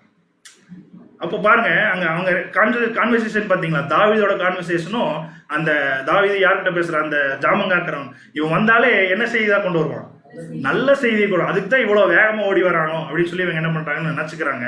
அதே மாதிரி இவருக்கு விஷயம் தெரிஞ்சாலும் அகிமாஸ் என்ன பண்றாருங்க அந்த இடத்துல சொல்லலை. ஏன்னா ராஜாவோட மனநிலைமை இந்த இடத்துல என்ன பண்ணியிருப்பாருன்னா கண்டிப்பா பார்த்து இருந்திருப்பாரு. சரிங்களா? அப்போ இவர் அந்த இடத்துல இருந்து என்ன பண்ணிட்டாருன்னா நவுந்துட்டார். சரிங்களா? அடுத்தது வந்து இப்பதான் யார் வராரு அப்படின்னு பாத்தீங்கன்னா கூசி வரார். பாருங்க வசனம் வாசிக்கலாம், 32ஆம் வசனம். 32வது வசனம். அப்பொழுது ராஜா கூசியை பார்த்து பெலையானாகிய அப்சலோம் சுகமா இருக்கிறானா என்று கேட்டதுக்கு கூசி என்பவர் இதே வார்த்தை தான் யார்கிட்ட கேட்கிறாருங்க, அதாவது அகிமாஸ் கிட்ட கேட்ட அதே வார்த்தை தான் கூசி கிட்ட கேட்கிறாரு. கூசி என்பவன் அந்த பெலையானானுக்கு நடந்தது போல ராஜாவாகிய என் ஆண்டவனுக்கும் சத்துருக்களும் பொல்லாப்பு செய்ய உமக்கு விரோதமாக. இந்த இடத்துல யாரை பிரியப்படுத்துறதுக்காக இந்த ஒரு வார்த்தையை அவர் சொல்றாரு அப்படின்னு பாத்தீங்கன்னா தாவீது ராஜாவை பிரியப்படுத்துறதுக்காக. பாருங்க இப்ப இந்த அகிமாஸ் நல்லா புரிஞ்சுக்கிட்டாரு, தாவீது ராஜாவோட மனநிலைமை புரிஞ்சுக்கிட்டாதான் அழுகுறவங்களோட அழுங்கள். அப்ப இந்த ஒரு விஷயத்தை போய் சொன்னா இன்னும் அவர் என்ன ஆயிடுவாருங்க, மனசு அவருக்கு ரொம்ப கஷ்டமாயிருங்கிறத, ஏதோ ஒரு பிரச்சனைன்னு தெரிஞ்சு ஆனா என்ன அப்படிங்கறத பாத்தீங்கன்னா அந்த இடத்துல சொல்லலை. அது வேற முன்னாடி இவரை பத்தி வேற சொல்றாங்க, என்ன ஸ்டேட்மெண்ட் கொடுக்குறாங்க, இவர் வந்தாலே என்ன செய்திதான் இருக்கும், நல்ல செய்தி தான் சொல்லுவாரு அப்படிங்கிற ஒரு மனநிலைமை இருக்கக்கூடிய ஒரு சகோதரன் ஒரு அகிமாஸ் அவர் போய் இந்த ஒரு விஷயத்த சொன்னார்னா எப்படி இருக்கும். அதனால அவர் தெரிஞ்சுக்கிட்டார், கொஞ்சம் இதாயிட்டார், என்ன சொல்லணும் சூதானம் ஆயிட்டார் அப்படின்னு கூட என்ன பண்ணலாம் சொல்லலாம். இப்ப இந்த அகிமாஸ் சொல்றாரு பாருங்க, சாரி கூசி சொல்றாரு, வசனம் வாசிக்கலாம். முடிச்சிட்டீங்களா? கூசி என்பவன் அந்த பிள்ளையானனுக்கு நடந்தது போல ராஜாவாகிய என் ஆண்டவனுடைய சத்துருக்களுக்கும் பொல்லாப்பு செய்ய உமக்கு விரோதமாய் எழும்புகிற யாருக்கும் நடக்கிறது என்றார். பாருங்க அப்படியே சொல்றாரு. என்ன சொல்லணும்னா சத்தியமாவும் கூட என்ன சொல்றாரு, உங்களை எதிர்த்தவங்க எல்லாருமே என்ன ஆவாங்க, ஒரு நாள் எல்லாருமே அழிஞ்சு போயிடுவாங்க அப்படிங்கிற இந்த சொன்னோடனே தாவீதோட மனநிலைமை நல்லா தெரியும். அப்சலோமுக்காக அவர் என்ன பண்ணுவார்னா ரொம்ப மனம் கஷ்டத்து அங்க அழுகக்கூடிய ஒரு விஷயம்லாம் தெரியும். அப்ப இந்த இடத்துல யார் வந்து அந்த டார்கெட்டை ரீச் பண்ணது, கூசியா அகிமாஸா? தேவனுடைய செயல் இந்த இடத்துல யாருக்கு இருக்குன்னு பார்க்கலாம். கண்டிப்பா வந்து பாத்தீங்கன்னா அகிமாஸ். பாருங்க இது ஒரு விஷயம் பாருங்க, ஒரு நம்மளை பத்தி இப்போ யாராவது ஒருத்தர் சொல்றாங்கன்னு வச்சுங்களேன், இந்த பிரதர் வந்தாலும் கண்டிப்பா வந்து பாத்தீங்கன்னா சத்தியத்தை தவிர இல்ல ரொம்ப ஆறுதலான வார்த்தை தவிர வேற எதுவும் பேச மாட்டாரு அப்படின்னு ஒருத்தவங்கிட்ட பேர் வாங்கிட்டோம்னு வச்சுங்களேன். வேற என்ன தேவன் வந்து ஒரு வாய்ப்பு கொடுக்குறாரு, நம்ம போய் வந்து பாத்தீங்கன்னா சாபமான ஒரு விஷயங்களோ இல்லை ரொம்ப கஷ்டம் அவங்க மனசு நோகிற மாதிரி பேசிட்டோம்னா எப்படி இருக்கும் ஒரு சூழ்நிலை. ஓடி போய் எதுக்கு ஓடணுங்கிறது முக்கியமான ஒரு கேள்வி. ஒருத்தர் கொலை செய்யறதுக்காக வேகமா ஓடணுமா, இல்ல ஒருத்தரை ஒரு சகோதரன் அடிபட்டிருக்கிறார் அவர் போய் காப்பாற்றணும் அப்படிங்கிறதுக்காக வேகமா ஓடணுமா, இல்ல சத்தியத்தை சொல்றதுக்கு வேகமா ஓடணுமா? இதான் இந்த இடத்துல முக்கியமான விஷயம். எதுக்கு ஓடுறோம் அப்படிங்கிறத முக்கியம். அதே மாதிரி என்ன செய்தியை கொண்டு போய் நம்ம ஓடுறது, என்ன ஒரு செய்தியை கொண்டு போய் நம்ம செலுத்துறோம், கொண்டு போய் சொல்றோம் அப்படிங்கிறது கூட இந்த இடத்துல ரொம்ப முக்கியமான விஷயம். அப்போ இந்த இடத்துல பார்க்கும்போது கண்டிப்பா வந்து பாத்தீங்கன்னா அகிமாஸ் வந்து அவருடைய பேருக்கு ஏற்ற மாதிரி என்ன பண்ணியிருக்காருங்க, அவருடைய கேரக்டர் வந்து பாத்தீங்கன்னா இந்த இடத்துல காமிக்கிறார். இதே தான் நம்மளுடைய ஒரு விஷயம். புதிய ஏற்பாடுல ஓட்டம் அப்படின்னாலே நம்மளுக்கு மனசுக்கு இமிடியேட்டா மனசுக்கு வர்றது யாருங்க, அப்போஸ்தலனாகிய பவுல் தான். ஓட்டப்பந்தயம் ஓட்டம் அப்படின்னாலே அப்போஸ்தலனாகிய பவுல். இப்ப அப்படியே நம்ம கம்பேர் பண்ணலாமா? அப்போஸ்தலனாகிய பவுல் வந்து பாத்தீங்கன்னா என்ன ஓட்டத்தை ஓட்டினாருங்க, டெஸ்டினேட்டர். அந்த ஓட்டம் வந்து பாத்தீங்கன்னா டார்கெட்டட். இன்னும் சொல்ல போனா ஒரு மைண்ட் கோல் எல்லாமே வந்து பாத்தீங்கன்னா எப்படியா அந்த லக்கை வந்து அடையணும். இது எல்லாத்துக்குமே யாருடைய செயல் வேணும் அப்படின்னு பாத்தீங்கன்னா தேவனுடைய செயல் வேணும். ஸோ பாருங்க இவங்களோட எண்ணமும் அவங்களுடைய சிந்தையும் ஒழுக்கமா இருந்துச்சுன்னா, சரியா இருந்துச்சுன்னா வேகமாக ஓடுறவங்களுக்கு கூட தேவனுடைய செயலும் இருக்கும். அப்போ அவங்க என்ன பண்ணிடுவாங்கன்னா அந்த டார்கெட் என்ன பண்ணிடலாம்னா ஈஸியாக அவங்க என்ன பண்ணிடலாம்னா அச்சீவ் பண்ண முடியும். பாருங்க வசனம் கூட வாசிக்கலாம். 2 தீமோத்தேயு 4:7 2 தீமோத்தேயு 4:7 நல்ல போராட்டத்தை போராடினேன், ஓட்டத்தை முடித்தேன். பாருங்க தெளிவா சொல்றாரு, ஓட்டத்தை முடித்தேன். ஐ அச்சீவ் த டார்கெட் அப்படின்னு தான் சொல்ல முடியும். அப்புறம் அடுத்ததுங்க, விசுவாசத்தை காத்து எல்லாம் வச்சிருந்தேன். எல்லாத்தையும் விட தேவனுடைய செயல் வந்து பாத்தீங்கன்னா இவருக்கு இருந்துச்சு. அதனால அந்த ஓட்டத்தை இவர் என்ன பண்ணாருன்னா முடிக்க நேர்ந்துச்சு. அப்போ இந்த இடத்துல நம்மளுக்கு என்ன, இந்த ஒரு ஃபர்ஸ்ட் திங்ல முதல் சம்பவத்துல என்ன நம்மளுக்கு ஒரு பாடம் அப்படின்னா, எந்த அளவுக்கு ஓடுறோம் அப்படிங்கிறது நமக்கு முக்கியம் கிடையாது. ஓடும்போது டார்கெட் அச்சீவ் ஆகிற மாதிரி நம்ம என்ன பண்ணணும்னா நம்மளுடைய ஓட்டம் இருக்கணும் அப்படிங்கறதான் இந்த இடத்துல ஃபர்ஸ்ட். அந்த ஓட்டத்தை முடிச்சு வைக்கிறது யார் தான் அப்படின்னு பாத்தீங்கன்னா அது தேவன் தான். அப்படி அவர் தேவன் தான் நம்மளுக்கு முடிச்சு வைக்கிறார் அப்படிங்கிற ஒரு பாயிண்ட் என்ன பண்றோம்னா இந்த இடத்துல புரிஞ்சுக்கிறோம். முக்கியமான இந்த ஒரு படிப்பினை என்ன, நம்மளுக்கு ஒரு பாடம் என்ன அப்படின்னு பாத்தீங்கன்னா, மற்றவரை கொல்வதற்காக நம்ம வேகமா என்ன பண்ணக்கூடாதுங்க. நம்ம கொண்டுட்டா இருக்குமா, டேரக்டா லிட்டரலா போய் கொண்டுட்டு இருக்கோமா அப்படின்னு பாத்தீங்கன்னா இல்ல. நம்முடைய வார்த்தைகள்னால என்ன பண்ணிட்டு இருக்கோம்னா எல்லா சகோதரர்களையும் என்ன பண்ணி சகோதரர்களையும் கொண்டுட்டு இருக்கோம், அப்படிதான் சொல்லணும். அதே போல நம்மளுடைய வார்த்தை எப்படி இருக்கணும்னா இன்னொருத்தவங்களுக்கு சமாதானத்தை, ஒரு நற்செய்தி சொல்வதற்காக தான் நம்மளுடைய வார்த்தை இருக்கணுமே தவிர அந்த ஓட்டங்கள் இதுதான், இந்த ஓட்டத்துல தான் நம்ம ஓடிட்டு இருக்கோம். இன்னும் அதான் மலைகளுக்கு என்ன பண்ணோம், ராஜ்யத்துக்கு நேரம் என்ன பண்ணிட்டு இருக்கோம்னா நம்ம ஓட்டங்கள் வந்து பாத்தீங்கன்னா ஃபாஸ்டா இருக்கு. அந்த சமயத்துல இந்த மாதிரி எல்லாம் என்ன பண்ணக்கூடாதுன்னா நம்ம செய்யக்கூடாது அப்படிங்கிறது கூட ஃபர்ஸ்ட் பாயிண்ட்ல நம்ம எடுத்துக்கலாம். அடுத்து ரெண்டாவது என்ன பார்த்தோங்க, அதான் நான் வச்சுங்க அப்படின்னு சொன்னேன், இங்கே போட்டோம். சரிங்களா, யுத்தத்துக்கு சௌரியவான்களின் சௌரியமும் போதாது. சரி, இப்போ ஒரு சின்ன ஒரு கேள்வி. இப்போ ஒரு போர் வீரனுக்கு அந்த அவருடைய ட்ரெஸ்ஸு, அதுக்கப்புறம் வந்து பார்த்தீங்கன்னா அவருக்கு தேவையான அணிகலன்கள் இதெல்லாம் இருந்தால் போதுமா? அவர் ஒரு போர் வீரன் நம்ம சொல்லிட முடியுமா?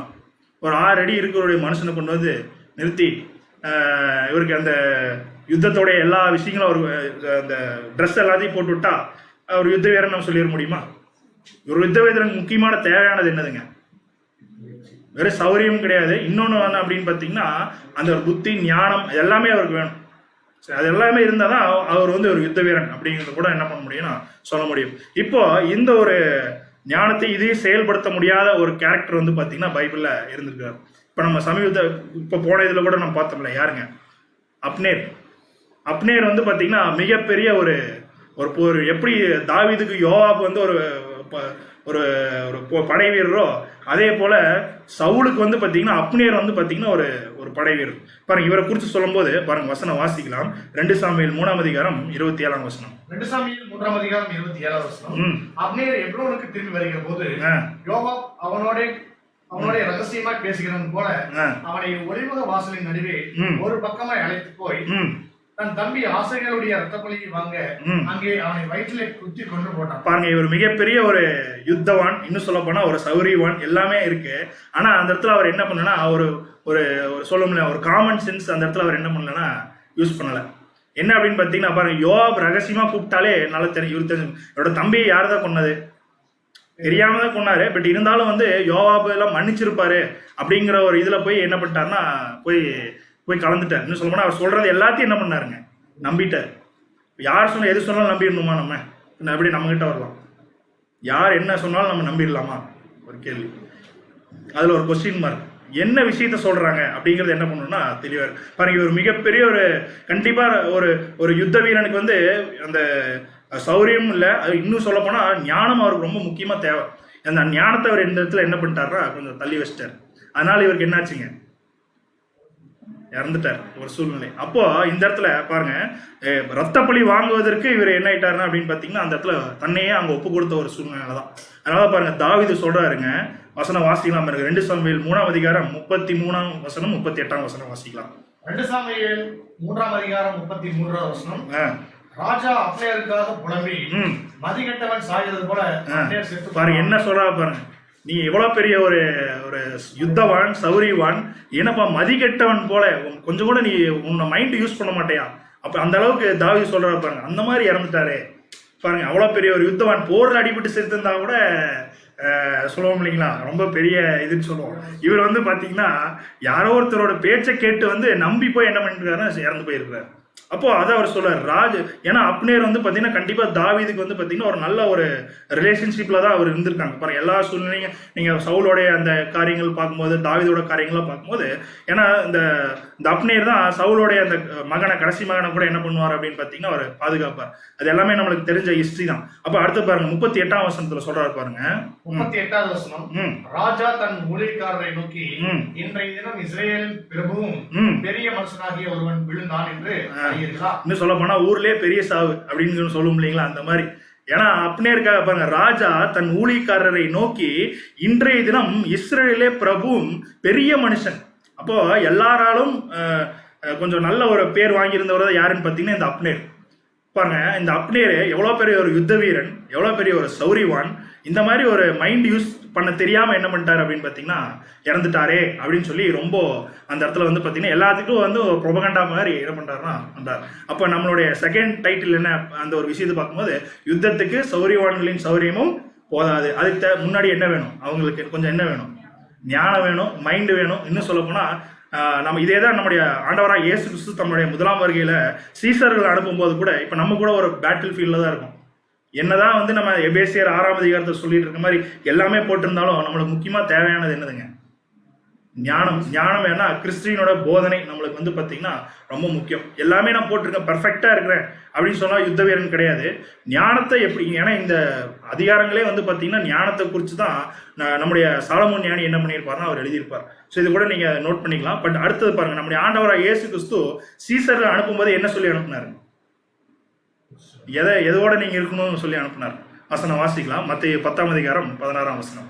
மத்தேயு 10ஆம் அதிகாரம் 16ஆம் வசனம். ஆடுகளை ஓநாய்களுக்குள்ளே அனுப்புறது போல இதோ நான் உங்களை அனுப்புகிறேன். அதான் பாருங்க எப்படி அந்த அப்னேர் யோவாவை என்ன பண்ணாருங்க, நம்பினார் இல்லையா, நம்பி போனார் இல்லைங்களா. நம்பி போனதுனால என்னாச்சுங்க, அவருக்கு வந்து பாத்தீங்கன்னா இறக்கக்கூடிய ஒரு சூழ்நிலை. அவரும் ஒரு யுத்த வீரன் தான், நம்மளும் ஒரு யுத்த வீரர்கள் தான்.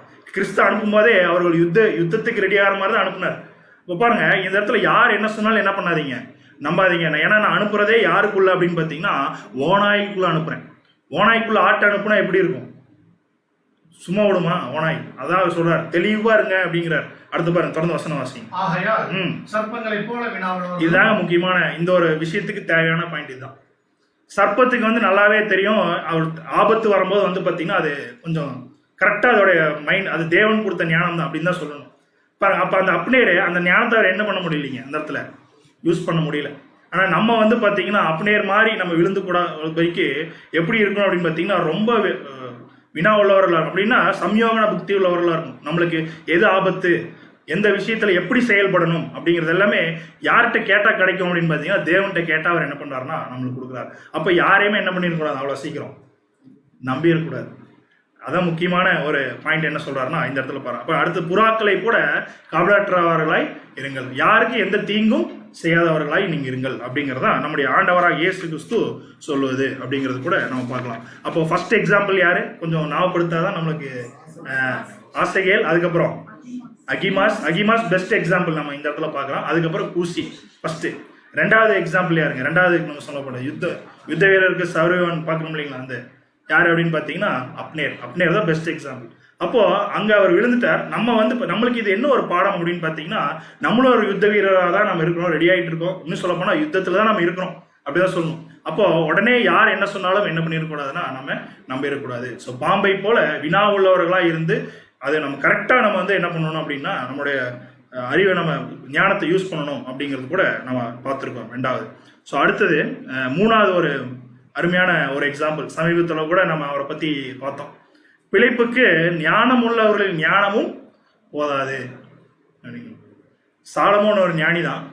இன்னும் சொல்ல போனா சாலமோனுக்கு கொஞ்சம் அந்த ஒரு பீரியடுக்கு முன்னாடி வாழ்ந்த இன்னொரு ஞானி இருந்திருக்கிறார், பழைய பெயர். இதுவும் தாவீதோட பீரியட்ல தான், இவரும் தாவீதோட பீரியட்ல தான் இருந்தார். சமீபத்தில் பார்த்தோம்ல, தாவீது அப்சலோம், அகித்தோப்பேல் ஞானியே இல்லைங்களா, மிகப்பெரிய ஞானி. அப்சலோம் வந்து பாத்தீங்கன்னா அப்சலோமும் இவர்கிட்ட வந்து கைடன்ஸ் கேட்கிறாரு. தாவீது பாருங்க, தாவீது எவ்வளவு பெரிய ஒரு ராஜா. அவர் கிட்டத்தட்ட வந்து பாத்தீங்கன்னா தேவனுடைய ஸ்தானத்துல யார் இந்த இடத்துல அங்க வச்சிருந்தார் அப்படின்னு, அதாவது தேவன் கிட்ட இருந்து வரக்கூடிய வாக்கு மாதிரி அகித்தோப்பையில என்ன பண்ணியிருந்தாருன்னா நம்பி இருந்தார். அப்ப பாருங்க, இவருக்கு ஞானம் இருந்துச்சு. ஆனா அந்த ஞானம் வந்து இவருக்கு நல்ல ஒரு பிழைப்பு கொடுத்துச்சா அப்படின்னு பாத்தீங்கன்னா இல்ல.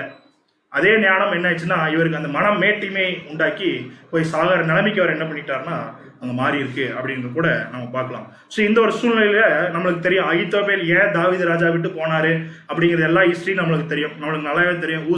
ஊசாவோட விஷயத்துல வந்து பார்த்தீங்கன்னா அகித்தோபேலுக்கு வந்து ரொம்ப தாவீது மேல கொஞ்சம் என்ன சொல்லணும்னா ஒரு மனசங்கடம் அப்படின்னு கூட நம்ம என்ன பண்ணலாம்னா சொல்லலாம். இதனால பாருங்க கட்சி விட்டு என்ன பண்ணுறது, கட்சி தாவற மாதிரி என்ன பண்ணார் அப்படின்னு பார்த்தீங்கன்னா தாவீது ராஜா கிட்ட இருந்து யார்கிட்ட போறாரு அப்படின்னு பார்த்தீங்கன்னா அப்படியே ஸ்ட்ரைட் ஆப்போசிட் அப்சலோம். ஏன்னா அப்சலோம் தன்னை ராஜா என்று சொல்லி என்ன பண்ணாருன்னா அவர் அங்க ப்ரொபகண்டா பண்ணி அவரு ஒரு சில பேர் என்ன பண்ணியிருந்தாருன்னா சூஸ் பண்ணி வச்சிருந்தார். பாருங்க இதெல்லாம் சொல்ல பாருங்க 2 சாமுவேல் 16ஆம் அதிகாரம் 23ஆம் வசனம் வாசிக்கலாம். 2 சாமுவேல் 16ஆம் அதிகாரம் 23ஆம் வசனம். அந்நாட்களில் அகித்தோபேல் சொல்லும் ஆலோசனை பாருங்க, அந்நாட்களில் அப்படின்னு சொல்லும்போது தாவீது ராஜாவோட காலப்பகுதியில் தேவனுடைய வாக்கை போல இருந்தது. அப்படியே அகித்தோபேலின் ஆலோசனைகள் எல்லாம் தாவீதுக்கும் இருந்தது, அப்சலோமுக்கும் அப்படியே இருந்தது. ஆக்சுவலா தாவீதுக்கு என்ன அப்படின்னு பாத்தீங்கன்னா அகித்தோபேல் போனது வந்து மிகப்பெரிய ஒரு வருத்தம். ஏன்னா அப்படியேப்பட்ட ஒரு நல்ல ஒரு மனுஷன் என்ன ஆயிட்டார் அப்படின்னு சொல்ல போனா அந்த தேவனுடைய ஞானத்தை பெற்ற ஒரு மனுஷன் இந்த மாதிரி ஒரு போயிட்டாரே அப்படிங்கிற ஒரு வருத்தம் வந்து பாத்தீங்கன்னா தாவீதுக்கு இருக்கு. ஆனா அதனால கண்டிப்பா தாவீதுக்கும் அகித்தோபேல் மேல என்ன இருக்கு அப்படின்னு ஒரு சின்ன மரியாதை இருக்குன்னு கூட நம்ம என்ன பண்ணலாம் நம்ம சொல்லலாம். இப்ப பாருங்க அகித்தோபேலோட விஷயங்கள் என்ன அப்படின்னு பாத்தீங்கன்னா நம்ம நல்லா புரிஞ்சுக்கலாம். இந்த ஹிஸ்டரியில இருக்கு, நீங்க 2 சாமுவேல் 16ஆம் அதிகாரங்கள் ஃபுல்லா நீங்க வாசிச்சு பாத்தீங்கன்னா இந்த ஒரு காரியங்கள் இருக்கும். இப்பதான் அகித்தோபேல் வந்து பாத்தீங்கன்னா யார் கூட போய் சேர்ந்துறாரு அப்படின்னு பாத்தீங்கன்னா அப்சலோம் கூட போய் சேர்ந்துறாரு. இப்போ அப்சலோமுக்கு அகித்தோபேல் என்ன பண்றாருன்னா இப்ப ஞானம் பாருங்க சொல்றது கரெக்டான விஷயம்தான், ஆனா அது எப்படி அது முடிஞ்சு போச்சு அப்படிங்கிறது கூட நம்ம பார்க்கலாம். இந்த ஒரு விஷயத்துல பாருங்க அப்சலோமுக்கு இந்த அகித்தோபேல் என்ன பண்றாரு அப்படின்னு பாத்தீங்கன்னா ஒரு ஆலோசனை சொல்றாரு. நீங்க வந்து இப்போ இந்த டைம்ல போனீங்கன்னா நானும் போறேன், இன்னும் அதுக்கப்புறம் வந்து பாத்தீங்கன்னா உங்களுடைய அடுத்த சேனையை கூட்டு வந்தீங்கன்னா இந்த டைம்ல போய் ஈஸியா என்ன பண்ணிடலாம்னா ராஜாவை ஜெயிச்சிடலாம், அவங்களோட யுத்த வீரர்கள் நம்ம அடிச்சிடலாம் அப்படின்னு சொல்லி கரெக்டான ஆலோசனை தான். அந்த ஆலோசனை வந்து சரியான ஆலோசனை தான். ஆனா இவர் என்ன பண்ணியிருக்காருன்னா இவரோட சுய புத்திக்காக, ஏன்னா நான் போய் என்ன பண்றேன் அப்படின்னு பாத்தீங்கன்னா ஏன்னா அவருக்கு அந்த வெஞ்சன்ஸ் தாவீது மேல அந்த ஊசா மேல இருக்கு என்ன அப்படின்னு பாத்தீங்கன்னா வெஞ்சன்ஸ். அப்போ பாருங்க இந்த அதோ சொல்றாரு. அப்போ வந்து பாத்தீங்கன்னா அகித்தோபேல் வந்து பாத்தீங்கன்னா அந்த ஆலோசனை சொல்லும் போது ஆக்சுவலா அப்சலோம் கேட்கிறாரு. பட் ஆனா பாருங்க அந்த வசனங்கள் வாசிக்கலாம் பாருங்க. 14ஆம் வசனம் வாசிங்க. 2 சாமுவேல் 16:14. 2 சாமுவேல் 17ஆம் அதிகாரம் 14ஆம் வசனம். 16ஆம் அதிகாரம் 14ஆம் வசனம். 2 சாமுவேல் 16ஆம் அதிகாரம் 14ஆம் வசனம். அப்பொழுது அப்சலோமும் இஸ்ரவேல் மனுஷர் அனைவரும் அகித்தோபேல் ஆலோசனையை பார்க்கிலும் அர்கீனாகிய ஊசாயின் ஆலோசனை நல்லது என்றார்கள். பாருங்க அங்க வந்து இன்னொரு மனுஷன் இருக்கார். 16ஆம் அதிகாரம் தானே? 17. சார் மன்னிக்கவும் தப்பா இருந்தா ஓகே. 17ஆம் அதிகாரம் நீங்க வேணா நோட் பண்ணிக்கிங்க. ஓகே. அகித்தோபேலோட ஆலோசனையை விட யாரோட ஆலோசனை அந்த இடத்துல செல்லுபடியாகுது அப்படின்னு பாத்தீங்கன்னா இன்னொருத்தர் ஊசாய் அப்படிங்கிற ஒரு நபருடைய ஆலோசனை செல்லுபடியாகுது. பரத்தொந்த வசனம் வாசிங்க. இப்படி கர்த்தர் அப்சலோமின் மேல் பொல்லாப்பை வரப்பண்ணும் பொருட்டு அகித்தோபேலின் நல்ல ஆலோசனையை அபத்தமாக்குறது கர்த்தர் கட்டளை. பாருங்க அது நல்ல ஆலோசனை தான், ஆனா அது வந்து என்ன ஒண்ணுமில்லாம பண்ணுவதற்கு. ஏன்னா இவர் ஆலோசனை எப்படி கொடுக்குறாருன்னா தன்னுடைய அந்த வெஞ்சன்ஸ்க்காக திங்க் பண்றாரு. நான் போய் என்ன பண்றேன் அப்படின்னு பாத்தீங்கன்னா தாவீது ராஜாவை கொல்றேன், அதுக்கு பர்மிஷன் வாங்கிட்டு அகித்தோபேல் அப்சலோம் கிட்ட பர்மிஷன் வாங்கிட்டு போறாரு.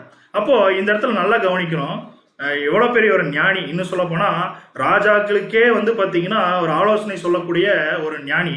இவரோட முடிவு எப்படி இருந்தது அப்படின்னு பாத்தீங்கன்னா பாருங்க, இன்னொருத்தர் இன்னும் சொல்லும் போது அதாவது தன்னை ஒரு பொருட்டம் மதிக்கல அப்படின்னு தெரிஞ்ச உடனே அந்த அளவுக்கு அவர் என்ன பண்றாரு அப்படின்னு பாத்தீங்கன்னா பின்னாடி நீங்க வசனம் வாசிக்கலாம். சாரி இதுல கரெக்டா இருக்கு 17:23 வசனம் வாசிங்க. 2 சாமுவேல் 17ஆம் அதிகாரம் 23.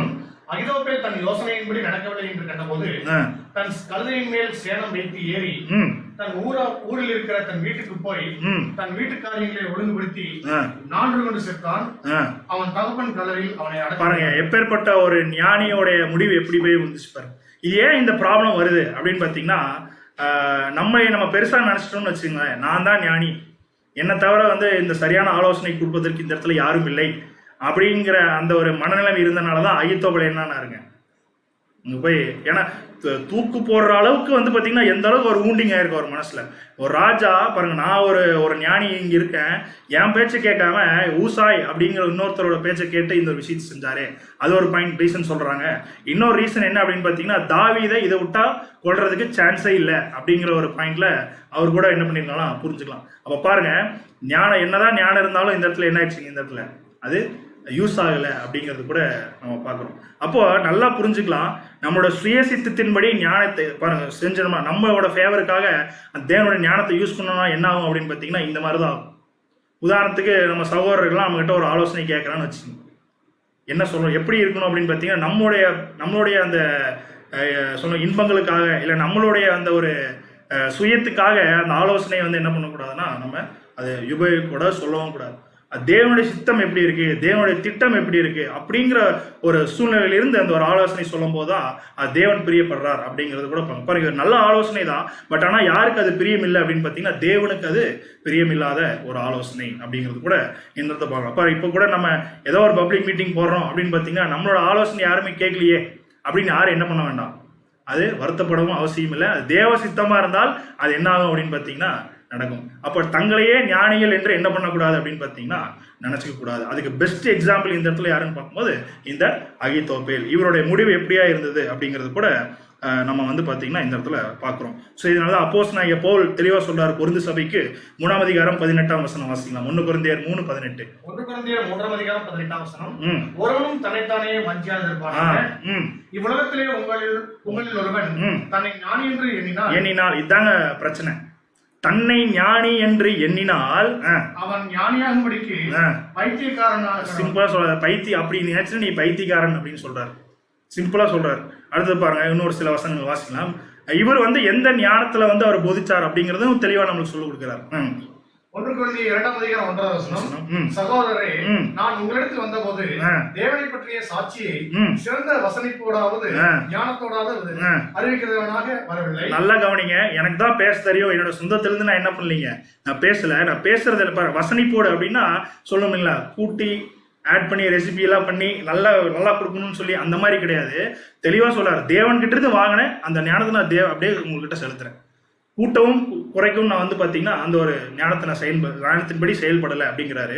பாருங்க 4ஆம் வசனம் வாசிங்க. அதுல 4ஆம் வசனம், உங்கள் விசுவாசம் மனுஷனுடைய ஞானத்தில் அல்ல தேவனுடைய பலத்தில் நிற்கும்படிக்கு என் பேச்சும் என் பிரசங்கமும் மனுஷன் ஞானத்திற்குரிய நய வசனிப்பு. இதுதாங்க விஷயம், நய வசனிப்பு. அது என்னங்க நய வசனிப்பு?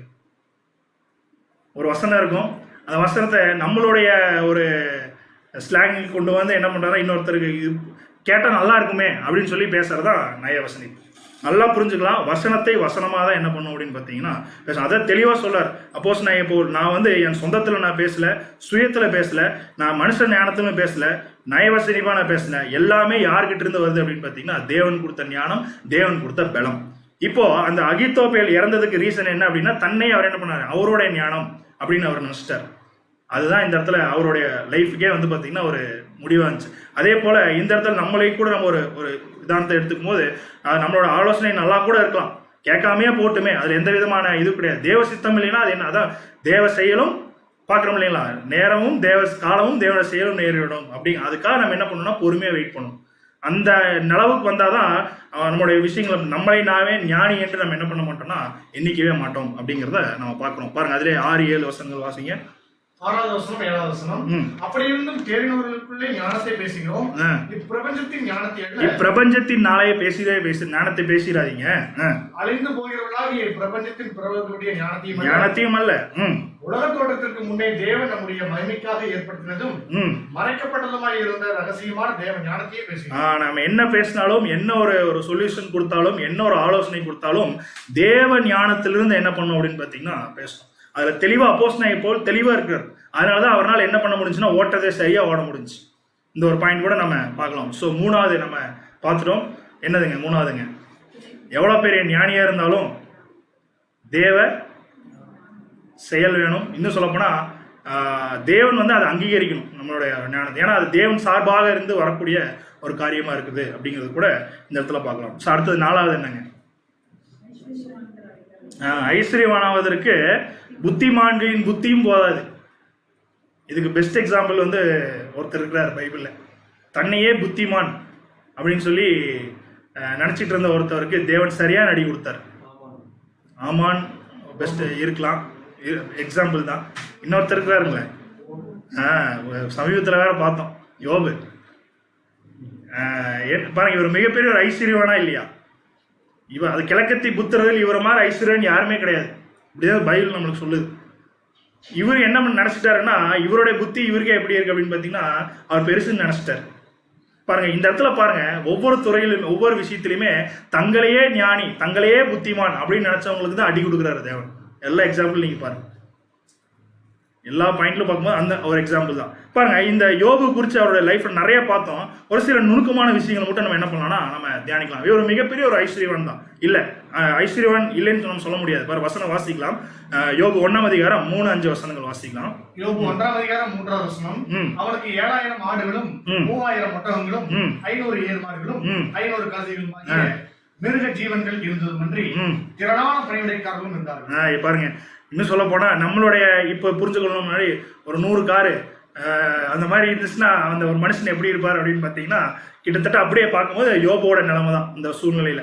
பாருங்க அதான் சொல்றா பாருங்க. அடுத்தது 5ஆம் வசனம், இவரோட புத்தி பாருங்க, இவரோட ஞானம் எப்படி செயல்படுதுன்னா அவருடைய குமாரத்தில் ஏதோ ஒரு தப்பு செஞ்சிருப்பாங்களோ அப்படின்னு சொல்லி முன்கூட்டியே என்ன பண்றாருன்னா பலியில செலுத்துற அளவுக்கு ஞானம் யூஸ் பண்ணிருக்காரு பாருங்க. இதுக்கு நம்ம வசனம் வாசிக்கலாம் பாருங்க. 5ஆம் வசனம். 5வது வசனம், விருந்து செய்கிற அவருடைய நாள் முறை முடிகிற போது யோபு ஒருவேளை என் குமாரர் பாவம் செய்து, கண்டிப்பா இவருக்கு உள்ள அந்த ஞானம் புத்தி இல்லாம இது செஞ்சிருக்க முடியுமா?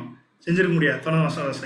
தேவனை தங்கள் இருதயத்தை தூசித்திருப்பார்கள் என்று சொல்லி அவர்களை அழைத்தனுப்பி பரிசுத்தப்படுத்தி அதிகாலமே எழுந்து அவர்கள் எல்லோருடைய நகத்தின்படியையும் சர்வாங்க தகன பலிகளையும் செலுத்துவார். ஓகே, அடுத்து அவரோட புத்தி எங்க யூஸ் பண்ணாரு தெரியுங்களா? இந்த இடத்துல யூஸ் பண்ணாரு. என்ன அப்படின்னு பாத்தீங்கன்னா அவருடைய மனைவி வந்து பேசும்போது கூட இப்ப என்ன சொன்னாரு, பைத்தியகாரி பேசுறது போய் நீ என்ன பண்றனா பேசுற, எல்லாமே நல்லா கரெக்டா யூஸ் பண்ணிட்டு இருந்தார். அப்போ இந்த இடத்துல இப்ப இவருக்கு ஒருத்தவங்க வந்து சொல்யூஷன் சொல்லும் போதுதான் இவருக்கு என்ன ஆகுதுங்க, ஒரு ஆலோசனை சொல்லும் போது நான் எத்தனை பேருக்கு ஆலோசனை சொல்லியிருக்கிறேன் பாருங்க. என் மனைவி கூட நான் என்ன பண்ணியிருக்கேன், ஆலோசனை பண்ணியிருக்கேன். நான் எப்பேற்பட்ட ஒரு புத்திமான். ஆக்சுவலா மீனிங் அதான் பாயிண்ட். அடுத்த அந்த அவருடைய நண்பர்கள் வந்து சொல்லும் போது திட்டினாரா இல்லைங்களா? காது கொடுத்து கூட என்ன பண்ணலீங்க, கேட்கல. அதாவது காது கொடுத்து கேட்கலங்கிறதோட அதை புரிஞ்சு கொள்ளக்கூடிய மனப்பக்குவத்துல யோபு வந்து பாத்தீங்கன்னா அந்த இடத்துல இல்லை. ஏன் அப்படின்னா என்ன ப்ராப்ளம்னா அந்த புத்திமான் பார்த்து இல்லைங்களா, புத்தி நான் தான் எல்லாத்துக்கும் என்ன பண்ணுவேன், புத்தி சொல்லுவேன். எனக்கு யாரோ ஒருத்தர் புத்தி சொல்லலாம், அது எப்படி அப்படிங்கிற ஒரு சூழ்நிலை தான். பாருங்க கடைசி அந்த 4வது ஒரு இன்னொரு ஒரு சின்னவர் வருவார். அவர் யாருங்க, எலிகோ. அவர் பேசுறது கூட என்ன பண்ண அப்படின்னு அது ஆக்சுவலா அவர் தான் கரெக்டா தேவனோட ஞானத்தின்படி பேசுறாரு. தேவன்கிட்ட இருந்து அப்படியே தேவன்கிட்ட இருந்தே வந்து அந்த சொல்யூஷன் மாதிரி. அது கூட யோபு என்ன பண்ணல அப்படின்னு பாத்தீங்கன்னா காது கொடுத்து கேட்கல.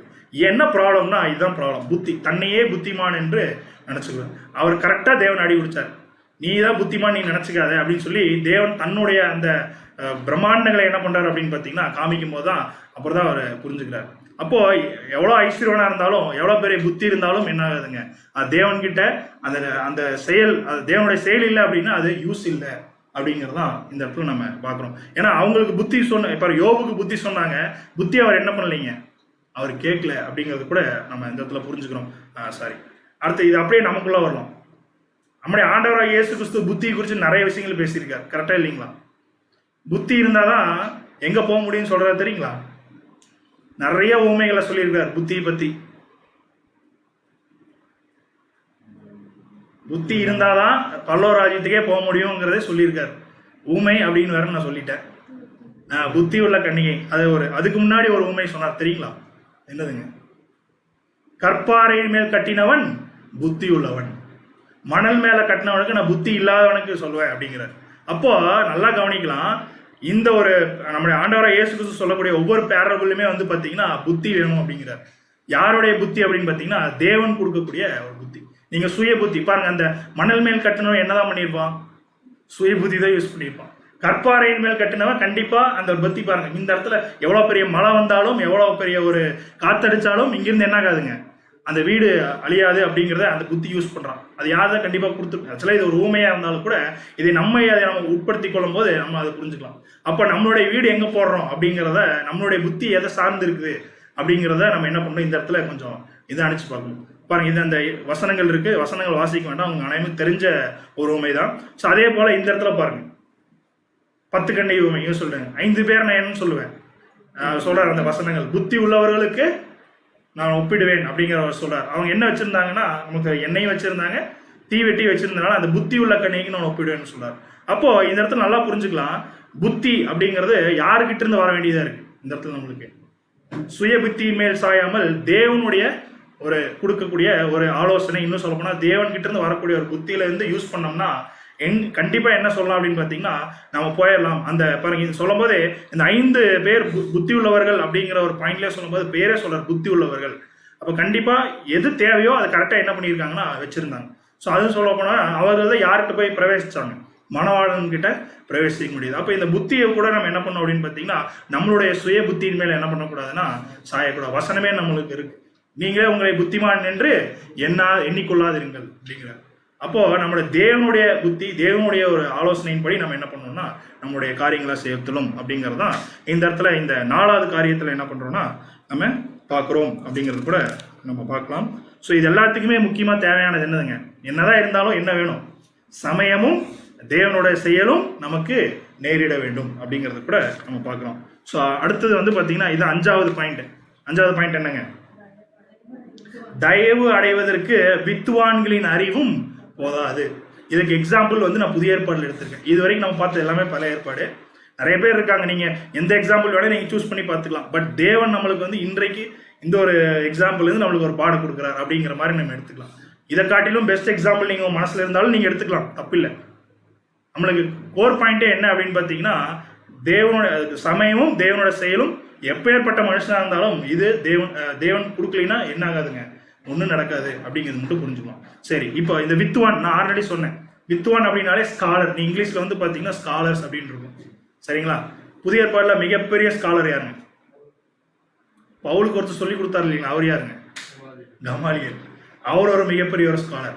பாருங்க வசன வாசி, தயவு அடைவதற்கு பாருங்க. இப்போ நல்லா கவனிங்க, அப்போஸ்தலனாகிய பவுல் கமாலியல் கிட்ட படிச்சனாலயா அந்த ஒரு குவாலிஃபிகேஷன் வச்சா தேவன் கூப்பிட்டாரு, கிறிஸ்து தெரிந்து கொண்டார். அதான் பாருங்க, தயவு அடைவதற்கு. இந்த தயவு யார்கிட்ட இருந்து வந்திருக்குங்க? அப்போஸ்தலனாகிய பவுலுக்கு தேவன் கிட்ட இருந்து வந்திருக்கு. இதுதான் அந்த 5 பாயிண்ட்ல நீங்க பார்க்கலாம் ஒவ்வொரு விஷயங்களும். அப்போ நல்லா பார்க்கலாம் பாருங்க, இவர் மிகப்பெரிய வித்துவானால அந்த ஒரு விஷயத்திலே வந்து பார்த்தீங்கன்னா ஒரு மிகப்பெரிய ஒரு நியாயசாஸ்திரி யார் அப்படின்னு பார்த்தீங்கன்னா இந்த கமாலியல். இந்த கமாலியன் ஒரு பரிசேயன், இன்னும் சொல்ல போனா அந்த சனடேரியனுடைய இதுக்கே இவர் தான் தலைவர். அந்த ஒரு ஸ்டேஜ்ல நம்மளுக்கு நல்லாவே தெரியும். ஆக்ட்ஸ் 5, அதாவது அப்போஸ்தலர் 5ஆம் அதிகாரத்தில் நம்மளுக்கு நல்லாவே தெரியும். அந்த சீசர்களுடைய பிரச்சனைகளை வந்து சொல்யூஷன் சொன்னவர் யார் அப்படின்னு பார்த்தீங்கன்னா இவர் தான். வசனம் கூட வாசிக்கலாம் பாருங்க, அப்போஸ்தலர் 5ஆம் அதிகாரம். இவரை குறித்து எப்படி சர்டிபிகேட் கொடுக்குறாங்க பாருங்க பைபிள். அப்போஸ்தலர் 5ஆம் அதிகாரம் 34-35. அப்போஸ்தலர் நடவடிக்கைகள் 5ஆம் அதிகாரம் 34-35 வசனங்கள். அப்பொழுது சகல ஜனங்களினாலும் கண் பெற்ற நியாயசாஸ்திரியாகிய கமாலியேல் என்னும் பேர் கொண்ட ஒரு பரிசேயன், இவர்தான் வித்துவான். இந்த இடத்துல நம்ம பார்க்கணும், இவர்தான் வித்துவான். அடுத்ததுங்க, ஒரு பரிசேயன் ஆலோசனை சங்கத்தில் எழுந்திருந்து அப்போஸ்தலரை சற்று நேரம் வெளியே கொண்டு போக சொல்லி சங்கத்தாரை நோக்கி, இஸ்ரவேலரே, இந்த மனுஷருக்கு நீங்கள் செய்ய போகிறதை குறித்து எச்சரிக்கையா பாருங்க, என்ன ஒரு ஆலோசனை கொடுக்குற. அப்புறம் இவர் பேசினா எல்லாரும் கேட்கறாங்க. அப்போ இவர் என்னவா இருந்திருக்கும்? கண்டிப்பா நியாயப்பிரமாணத்துல கற்று தேர்ந்திருக்கணும், எல்லாராலும் கனப்பற்றவர். அப்போ வசனம் தெளிவா சொல்லு, சகல ஜனங்களாலும் கனப்பற்றவர். அப்புறம் அவர் பேசக்கூடிய ஆலோசனை எல்லாரும் என்ன பண்றாங்க? கேட்கறாங்க. அப்போ அவர் எந்த அளவுக்கு ஒரு ஸ்காலரா இருந்திருக்கணும். சரிங்களா? அதனாலதான் பாருங்க இந்த ஒரு நல்ல ஆலோசனை கொடுக்குறாரு. நீங்க இந்த ஜனங்களுக்கு எதுவும் பண்ணிடாதீங்க, இது தேவனுடைய சித்தமா இருந்தால் அது வந்து பாருங்க, அதை சொல்லும் போது சொல்றாரு, தேவனுடைய சித்தமா இருந்தால் நீங்க யாருக்கும் இந்த மனுஷனுக்கு எதுவுமே நீங்க செய்யாதபடிக்கு எச்சரிக்கையா இருங்கள் அப்படின்னு சொல்லி தெளிவா சொல்றாரு. இப்ப ஏற்பட்ட ஒரு ஸ்காலரோட ஸ்டூடெண்ட் தான் யாரு அப்படின்னு பாத்தீங்கன்னா நம்மளுக்கு தெரியும். பாருங்க இந்த இடத்துல சொல்லும் போது கூட the great teacher, the great scholar அப்படின்னு சொல்றாங்க இவர் அந்த கமாலியலை பத்தி. ஸோ இவர் வந்து பாத்தீங்கன்னா எல்டருக்கெல்லாம் எல்டர் அப்படிங்கிற ஒரு அந்த சொல்றோம் இல்லைங்களா, ரப்பா அப்படிங்கிற ஒரு நிலைமையில இருந்தக்கூடிய ஒரு ஸ்காலர். இவரோட வித்துவான்களை வச்சுதான் அப்போஸ்தலனாகிய பவுல் வந்தாரா சத்தியத்துக்குள்ள? இல்ல அப்படிங்கிறது கூட என்ன பண்ணலாம்னா புரிஞ்சுக்கலாம். பாருங்க இதுலதான் அப்போஸ்தலனாகிய பவுல் தன்னை குறித்து அவர் சொல்லும் போது கூட நீங்க அப்போஸ்தலர் 22ஆம் அதிகாரம் ஃபர்ஸ்ட் ஸ்டார்ட் பண்ணும்போது எபிரேய பாஷையில பேசணும்னு எல்லாரும் என்ன பண்ணுவாங்க? அமைதியா உட்காந்து அப்படியே கேட்பாங்க, என்ன இவன் எபிரேய பாஷையில பேசுறான், அப்ப நம்ம ஆள் தான் போல அப்படிங்கிற ஒரு நிலைமையில அவங்க என்ன பண்ணாங்கன்னா புரிஞ்சுக்கிறாங்க. இப்ப பேச ஸ்டார்ட் பண்றாரு அப்போஸ்தலனாகிய பவுல். சொல்றாரு பாருங்க, வசனம் வாசிங்க. 22ஆம் அதிகாரம் 3ஆம் வசனம். நான் யூதன். இப்ப ஃபர்ஸ்ட் ஸ்டார்டிங் என்ன சொல்றாருன்னா நான் யூதன். சிலிசியா நாட்டில் உள்ள தர்சு பட்டணத்திலே பிறந்து இந்த நகரத்திலே கமாலியேலின் பாதத்திலே வளர்ந்து. ஏன் கமாலியால கோட் பண்றாரு இந்த இடத்துல? கனம்பட்டு இன்னும் கண்டிப்பா கமாலியால பத்தி வந்து பாத்தீங்கன்னா தெரிஞ்சிருக்கும். நான் அவருடைய ஸ்காலர். அப்ப நியாயப்பிரமாணத்துல எனக்கு எவ்வளவு விஷயங்கள் தெரியுமா? அதான் அவர் சொல்றாரு, நான் அது எல்லாத்தையும் நான் விட்டுட்டு தான் நான் இந்த ஒரு ஊழியத்திற்கு வந்திருக்கேன் அப்படிங்கிறது தான் அப்போஸ்தலனாகிய பவுலுடைய நோக்கம் அங்க சொல்றது. பாருங்க, தொடர்ந்து வசனம் வாசிங்க. முன்னோர்களுடைய வேத பிரமாணத்தின்படியே திட்டமாய் போதிக்கப்பட்டு இன்றைய தினம் நீங்கள் எல்லோரும் தேவனை குறித்து வைராக்கியம் உள்ளவர்களாக இருக்கிறது போல நானும் வைராக்கியம் உள்ளவனாக இருந்தேன். நானும் எப்படி இருந்தேன்னா அது மாதிரி தான் இருந்தேன். அவர் அதை சொல்றாரு. அதுக்கப்புறம் நம்மளுக்கு நடந்தது தெரியும். அப்போஸ்தலர் 9ஆம் அதிகார காரியங்கள்லாம் நம்மளுக்கு நல்லாவே தெரியும். அப்ப நல்லா புரிஞ்சுக்கலாம், தயவு அடைவதற்கு வித்துவான்களின் அறிவும் நம்மளுக்கு என்ன ஆகுதுங்க, போதாது. இப்ப இவர் அப்போஸ்தலனாகிய பவுல் கமாலியலோட ஸ்காலர், இது அவருக்கு தயவு கொண்டு வந்து கொடுத்துச்சா? தயவுனா இரக்கம் கிருபை அப்படின்னு சொல்றோம் இல்லைங்களா, அந்த சேம் வார்த்தை தான். அந்த கிருபை இப்ப இவர் சொல்றாருன்னா, இந்த ஊழியத்தில் நிமித்தம் எனக்கு வந்திருக்க கிருபை யார் கொடுத்தது அப்படின்னு பாத்தீங்கன்னா தேவன் கொடுத்தது. அதனாலதான் எங்க போனாலுமே தேவனுடைய தயவு கிருபை அப்படிங்கறத அவர் அட்ரஸ் பண்ணுவார். பாருங்க, எபேசியருக்கு சொல்லும் போது எபேசியர் 1ஆம் அதிகாரம் 6ஆம் வசனம் வாசி.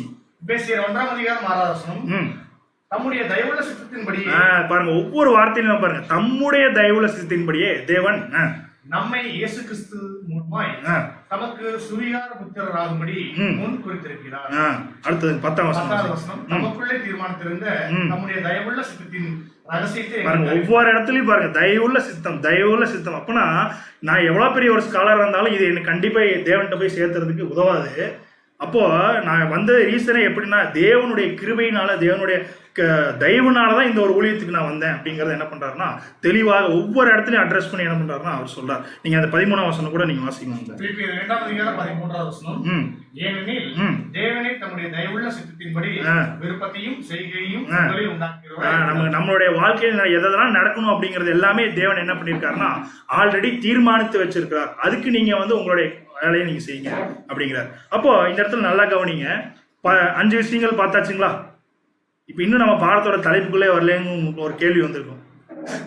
என்னங்க பிரதர், தன் காலத்தை மனுஷன் அறியான் அப்படின்னு நம்ம பார்த்தோம். இப்ப நீங்க 11ஆம் அதிகாரத்துக்கே இப்ப ஆல்மோஸ்ட் இந்த ஒரு காரியங்கள்லாம் போயிடுச்சு அப்படின்னு எவ்வளவு டைம் ஆயிடுச்சு அப்படின்னு எடுத்தீங்கன்னா, இந்த விஷயத்த புரிஞ்சாதான் சாலமோன் ஞானி என்ன ஆங்கிள் இருந்து அந்த 12ஆம் வசனத்தை பேசுறாரு அப்படிங்கறத புரிஞ்சுக்கும். இது எல்லாமே பெருசுதான். பாருங்க, நான் மிகப்பெரிய ஒரு யுத்தவான், இந்த ஃபீல்ட்ல நான் தான் பெரிய ஆளு, நான் தான், என்னை தவிர யாரும் இல்லை, எனக்கு தான் ஞானம் இருக்கு, எனக்கு தான் புத்தி இருக்கு, எல்லாம் இருந்தாலும் பாத்தீங்கன்னா தேவனுடைய சமயமும் தேவனுடைய செயலும் இல்லாம எந்த காரியமும் நடக்காது அப்படிங்கிறது பாருங்க. இதுதான் அப்புறம் யார்கிட்ட வராருன்னா மனுஷன்கிட்ட வரார். இப்பதான் பாடத்தோட ஒரு இம்பார்ட்டன்டான கோர் பாயிண்ட்டுக்குள்ள என்ன பண்றோம்னா நம்ம வரோம் 12ஆம் வசனம். ஸோ இது வரைக்கும் நம்ம பார்த்தது எல்லாமே அந்த 11ஆம் வசனத்துக்குரிய ஒரு விளக்கம் தான் என்ன பண்ணிருக்கோம்னா நம்ம இது வரைக்கும் நம்ம பார்த்துருக்கிறோம். ஸோ நீங்க சிந்திச்சு பார்க்கலாம். இப்போ நம்ம பார்த்த எல்லாருமே அவங்க துறையில் எப்படிதான் இருந்தாங்க, பெஸ்ட், தி பெஸ்ட் அப்படின்னு கூட சொல்லலாம். ஆனா எல்லாத்தோடைய இதுவுமே பார்த்தீங்கன்னா அது எல்லா சூழ்நிலைக்கும் வரும்போது தேவன் கிட்ட தான், தேவன் அனுமதிக்கலைன்னா இந்த விஷயங்கள் நடக்காது அப்படிங்கிறத புரிஞ்சுக்கலாம். ஸோ இப்போ நம்ம 12ஆம் வசனத்துல டைரக்டா நம்ம வந்துடலாம். பிரசங்கி 9ஆம் அதிகாரம் 12ஆம் வசனம். பிரசங்கி 9ஆம் அதிகாரம் 12ஆம் வசனம், தன் காலத்தை மனுஷன் அறியான். இந்த ஒரு வார்த்தையை தான் நம்ம என்ன பண்ணிருக்கோம், நம்ம பாடத்தோட டைட்டில் வச்சிருக்கோம், தன் காலத்தை மனுஷன் அறியான். என்ன காலம்? இந்த இடத்துல என்ன சொல்றாருங்க அவர்? மனுஷனுடைய காலம்னா என்னது? சிம்பிள், ஜீவன். எப்ப இறக்க போறோங்கிறது மனுஷனுக்கு என்ன ஆகாதுங்க, தெரியாது. நாளைக்கு என்ன நடக்கணும் அவனுக்கு தெரியுமா? எதுவுமே தெரியாது. உயிரோட இருக்குன்னு தெரியுமா? எதுவுமே தெரியாது. அதான் சொல்றாரு. அது பாருங்க, ஒரு சில எக்ஸாம்பிள்ஸ் கூட பின்னாடி அவர் சொல்றாரு. ஆனா இவர் என்ன புரிஞ்சுக்கிட்டாருன்னா, ஆக்சுவலா இன்னும் சொல்ல போனா இவரோட பீரியடு கடைசி பீரியடு தான், சாலமோன் ஞானியோட பீரியடு. ஆல்மோஸ்ட் வயசான கூடிய ஒரு ஸ்டேஜ்ல தான் இந்த ஒரு விஷயங்களை எழுதுறாரு. அப்போ என்ன வேணா நடக்கலாம் மனுஷனுக்கு, யாருனாலும் என்ன பண்ண முடியாதுங்க, ப்ரெடிக்ட் பண்ண முடியாது அப்படிங்கிறார். எவ்வளோ கொண்டு போறோம், எவ்வளோ சயின்டிஃபிக்கா என்னென்னமோ கொண்டு வரோம். ஆனா மரணத்தை யாராவது நிறுத்த முடியுதுங்களா? கண்டிப்பா பாத்தீங்கன்னா, ஏன்னா அது தேவனுடைய அது ஒரு சித்தமா இருக்குது அப்படிங்கறது கூட நம்ம பாக்குறோம். அடுத்தது என்ன கம்பேர் சொல்றாரு பாருங்க. அதனாலதான் தன் காலத்தை மனுஷன் அறியான் அப்படிங்கிறார். அடுத்ததுங்க, மச்சங்கள் கொடிய வலையில் அகப்படுவது போலவும் குருவிகள் கண்ணியில் பிடிபடுவது போலவும் மனுபுத்திரர் பொல்லாத காலத்திலே சடுதியில் தங்களுக்கு நேர்ந்தும் ஆபத்தில் அகப்படுவார்கள். 2 எக்ஸாம்பிள் இந்த இடத்துல என்ன பண்றாருன்னா, அப்போ சாலமோன் ஞானி சொல்றார் மனுஷனுக்கு ஒப்பிட்டு அந்த அகப்படுற ஒரு விஷயத்துல, மச்சங்கள் கொடிய வலையில் அகப்படுவது போலவும் குருவிகள் கண்ணியில் பிடிபடுவது போலவும் அப்படிங்கிறார். அப்ப இந்த இடத்துல பாருங்க, மனுபுத்திரரும் பொல்லாத காலத்திலே சடுதியில் தங்களுக்கு நேரிடும் ஆபத்தில் அகப்படுகிறார்கள் அப்படிங்கிறார். அப்போ இந்த இடத்துல நல்லா புரிஞ்சுக்கலாம். என்ன ஒரு விஷயம் அப்படின்னு பார்த்தீங்கன்னா, பாருங்க ஒரு காரியங்கள், சாரி, இப்போ மனுஷனுக்கு தான் எப்போ இறக்க போறாங்கிறது தெரியாது. ஒரு புது சிருஷ்டிக்கு தெரியுமா தெரியாதுங்களா? எப்போ இறப்பாங்க, அவங்களுடைய காலம். தேவனுக்கு கீழ்ப்படிந்து உத்தமம் நடந்தா கண்டிப்பா தேவன் என்ன பண்றாரு அப்படின்னு பார்த்தீங்கன்னா, அவருடைய மரணத்தின் அதாவது நம்மளுடைய மரணத்தினால கூட நம்மளை ப்ரெடிக்ட் பண்றதுக்கு தேவன் வாய்ப்பு கொடுக்குறாரு. எக்ஸாம்பிள் கூட பைபிள்லேயே இருக்கிறாங்க நம்மளுக்கு. அடுத்த பிக்சர் போட்டீங்கன்னா நீங்க ஈஸியாக கண்டுபிடிச்சிருவீங்க. நம்முடைய ஆண்டவராக இயேசு கிறிஸ்து பெர்ஃபெக்ட். பார்த்தீங்கன்னா இந்த நேரம், இந்த காலம், இந்த சமயம் இறப்பாருங்கிறது தேவன் என்ன பண்ணாருன்னா வெளிப்படுத்தினார். சரி, அடுத்தது பாருங்க, ஸ்தேவான். இதை விட்டா சான்ஸ் கிடைக்குதா? கரெக்டான பீரியட் சாவதற்கு. அப்போ நல்லா கவனிங்க, தேவனுக்கு கீழ்ப்படி நடந்தா கண்டிப்பா தேவன் என்ன பண்றாரு தெரியுங்களா? நம்ம எப்போ இறப்போம் அப்படிங்கறத கூட தேவன் வந்து பாத்தீங்கன்னா நம்மளுக்கு ஏதோ ஒரு விதத்தில் நம்மளுக்கு வெளிப்படுத்துறாரு. பேதுரு அதுக்கப்புறம் அப்போஸ்தலனாகிய தெளிவா சொல்ல, ஓட்டத்தை முடித்தேன் அப்படின்றார். இதுக்கு மேல வாழ்றதே இங்க பூமியிலே வேண்டாம் அப்படிங்கிற அந்த அளவுக்கு பாருங்க. ஓட்டத்தை முடித்தேனுங்கிற அந்த ஸ்டேஜ் சொல்றதுனாலே கண்டிப்பா எந்த ஸ்டேஜ் தான் சொல்லுவாங்க, ஆல்மோஸ்ட் ஜீவன் மறிக்கக்கூடிய அந்த ஒரு ஸ்டேஜில் தான். அப்புறம் நீங்க யோவான் எடுத்துக்கலாம். எல்லா சீசர்களுக்குமே தேவன் வந்து பாத்தீங்கன்னா அவங்களுடைய மரணத்தை நிர்ணயம் பாருங்க. அது மட்டும் இல்ல, பழைய ஏற்பாட்டில் வாழ்ந்த பரிசுத்தவான்களுக்கும் தேவன் சொல்லியிருக்காரு, ப்ரெடிக்ட் பண்ணாங்களா இல்லைங்களா? இன்னும் நான் மறிக்க போறேன். யாக்கோபு, உதாரணத்துக்கு யாக்கோபு எடுத்துக்கோங்க. ஒவ்வொரு நீங்க பழைய ஏற்பாட்டில் வாழ்ந்த எல்லா பரிசுத்தவான்களும் எடுத்து பாருங்களேன். அதே மாதிரி புதிய ஏற்பாட்டில் வாழ்ந்த ஆல் செயின்ட்ஸ் எடுத்து பாருங்க. தேவன் மனுஷனுக்கு தான் அறிய மாட்டான், எப்ப இறப்பான் என்னங்கிறது தெரியாது. ஆனா தேவனுக்கு கீழ்ப்படிந்து உண்மையா அவருடைய வழியில் நடந்தோம்னாலே கண்டிப்பா தேவன் என்ன பண்றாரு தெரியுங்களா? நம்மளுடைய ஜீவன் இவ்வளவுதான் அப்படிங்கிற அளவுக்கு நம்மளுக்கு என்ன பண்றாருன்னா அவருடைய திட்டத்தை நம்மளுக்கு என்ன பண்றாருன்னா நம்முடைய வாழ்க்கையோட இதை ஒப்பிட்டு தேவன் நம்மளுக்கு வெளிப்படுத்துறார் அப்படிங்கிறது இவங்க எல்லாமே நம்மளுக்கு ஒரு எக்ஸாம்பிளா இருக்காங்க அப்படிங்கிறது கூட நம்ம பார்க்கலாம். ஸோ பாருங்க, பெரிய மீன்கள் பாருங்க. நான் அந்த மீன் நினைச்சு ஏதாவது திங்க் பண்ணியிருக்குமா? நான் இவ்வளோ பெரிய ஒரு மீன் போய் இந்த ஒரு வலையில மாட்டுவேன் அப்படின்னு ஏதாவது திங்க் பண்ணியிருக்குமா? உதாரணத்துக்கு நீங்க ஒரு பெரிய மீனே எடுத்துக்கீங்களேன், நான் கண்டிப்பா நினைச்சிருக்காது. ஆனா அந்த வலையில என்ன இருக்கு அப்படின்னு பார்த்தீங்கன்னா மாட்டிட்டு வந்துருக்கு. அதே போலதான் மனுஷன். நான் வந்து என்னாலும் என்னுடைய மரணத்திலிருந்து நான் தப்பிப்பேன் அப்படிங்கிறதால என்ன பண்ண முடியாதுன்னா அதை நம்ம சொல்லவே முடியாது. பாருங்க, மீனுக்கு இந்த இடத்துல ஒப்பிட்டு சொல்லாரு. அடுத்தது வந்து பார்த்தீங்கன்னா குருவி தாமாக போய் மாட்டுறது. இதெல்லாம் வேடனுடைய கண்ணி. வேடனுடைய கண்ணி யாருங்க? வேடன் ஈஸியாக போய் நம்மளே சாத்தான்கிட்ட போய் மாட்டி வச்சு நம்மளுடைய சுய சிந்தையை யூஸ் பண்ணி, சுய புத்தியை யூஸ் பண்ணி எங்கே போய் மாட்டிக்கிறோம் அப்படின்னு பார்த்தீங்கன்னா வேடனுடைய கண்ணியில் போய் மாட்டிக்கிறோம். எப்போ வேடனுடைய கண்ணியில் மாட்டுவோம் தெரியுங்களா? கூட்டமாக இருந்தால் பிரச்சனை கிடையாது. கண்டிப்பாக ஒருத்தருக்கு ஒருத்தர் என்ன பண்ணுவாங்கன்னா என்ன சொல்லலாம்னா, அது இப்போ குருவியே நம்ம எடுத்துக்கலாம்னு வச்சுங்களேன். ஒரு ஆபத்து இருக்குது அப்படிங்கிறது ஏதோ ஒரு என்ன பண்ணுவாங்கன்னா ஒரு சைன் லாங்குவேஜ் அவங்களுடைய அந்த ஒரு லாங்குவேஜில் கண்டிப்பாக பேசும். அதே போல் இப்போ நம்ம கூட்டமாக இருந்தோம்னா தப்பிச்சோம். கூட்டம்னா இந்த இடத்துல என்னன்னா ஒவ்வொருத்தருக்கு ஒருத்தர் நம்மளுடைய அன்பின் ஐக்கியத்தில் நம்ம இருந்தோம் அப்படின்னு பார்த்தீங்கன்னா தப்பிச்சோம். தனியாக போய் நான் வந்து தேவனுக்காக ஊழியம் செய்கிறேன், இல்லை தனியாக போய் நான் வந்து தேவனுக்காக நான் பிரியமா நடப்பேன் அப்படின்னு நினச்சா நம்மளே போய் எதுக்கு போய் மாற்றுற மாதிரி தான், வேறனுடைய கண்ணியில் போய் மாற்றுற மாதிரி தான். அதனால நல்லா புரிஞ்சுக்கலாம். நம்மளுக்கு வந்து பார்த்தீங்கன்னா எல்லாரும், ஏன்னா எல்லாரும் ஒவ்வொருத்தர் யாருடைய வாழ்க்கை ஒப்பிட்டு பார்க்க வேண்டியவர்களாக இருக்கும் அப்படின்னு பார்த்தீங்கன்னா நம்முடைய ஆண்டவராகிய இயேசு கிறிஸ்துவோட வாழ்க்கை. எந்த இடத்துலையுமே வந்து பார்த்தீங்கன்னா அவர் வந்து அந்த சுய புத்தியில் அவர் என்ன பண்ணலன்னா எந்த காரியங்களும் செய்யல. தேவனுடைய சித்தம், தேவனுடைய கிருபை, அந்த ஒரு பாயிண்ட். அதுக்கு வந்து சீசர்கள் என்ன பண்ணாங்கன்னா அவர் கூட இருந்தாங்க. அதே போல நம்மளுக்கும் ஒருத்தருக்கு ஒருத்தர் என்ன பண்ணோம் அப்படின்னு பார்த்தீங்கன்னா அந்த புத்திமதிகளை நம்ம சொல்லி என்ன பண்ணணும்னா இந்த நாளானது சமீபத்து வரும்போது நம்மளுக்கு ஒவ்வொருத்தருக்கும் எச்சரிக்கையான ஒரு காரியங்களை தான் ஈடுபடணும் அப்படிங்கிறது தான் இந்த இடத்துல நம்ம பார்க்குறோம். ஸோ அடுத்த ஒரு காரியத்துக்குள்ள போகும்போது பாருங்க, இதே நம்ம திருவண்ணாமலை வாசிக்கலாம். பிரசங்கி 8ஆம் அதிகாரம் 8-9 வசனங்கள் வாசிங்க. பிரசங்கி 8ஆம் அதிகாரம் 8-9 வசனம் திருவண்ணாமலை. அதுபோல சாவு நாளை தள்ளி போடவும் எவனாலும் சாவு மனிதனுக்கு தான் இந்த ஒரு பிரச்சனை. ஆனா நமக்கு வந்து பாத்தீங்கன்னா நம்மளுக்கு எதுக்கு நோக்கி நம்ம காத்திருக்கிறோம்? சாவை நோக்கி தான். இங்க செத்தாதான் எங்க போக முடியும்? பரலோகம் போக முடியும். இங்கே நான் ரொம்ப நேரம் வாழ்றேன் அப்படின்னாலும் கண்டிப்பா அது இல்லை அப்படிங்கிற ஆசை. பாருங்க, அதான் சொல்றாரு, எவனாலும் அது இயலாது, தள்ளி போட இயலாது. அடுத்ததுங்க,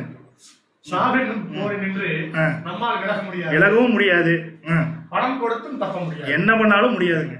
அடுத்தது, உலகில் செய்யப்படும் செயல்கள் பற்றி சிந்தனை செய்து பாருங்க. சாலமோன் ஞானி சொல்றாரு, நான் எவ்வளவு பெரிய ஒரு ஐஸ்வரிவான், எல்லாமே நான் வச்சிருக்கிறேன், எல்லாமே என்று இருக்கு, ஆனா சாவுனாலே என்ன பண்ண முடியாதுன்னா தள்ளி போடவே முடியாது அப்படிங்கறத தெளிவா சொல்றாரு ஞானி. அதனாலதான் வாழ்க்கையின் தத்துவம் அப்படின்னாலே நம்ம பைபிள் படிக்கக்கூடிய நமக்கு வாழ்க்கையின் தத்துவம் அப்படின்னாலே பிரசங்கி புஸ்தகம் தான்.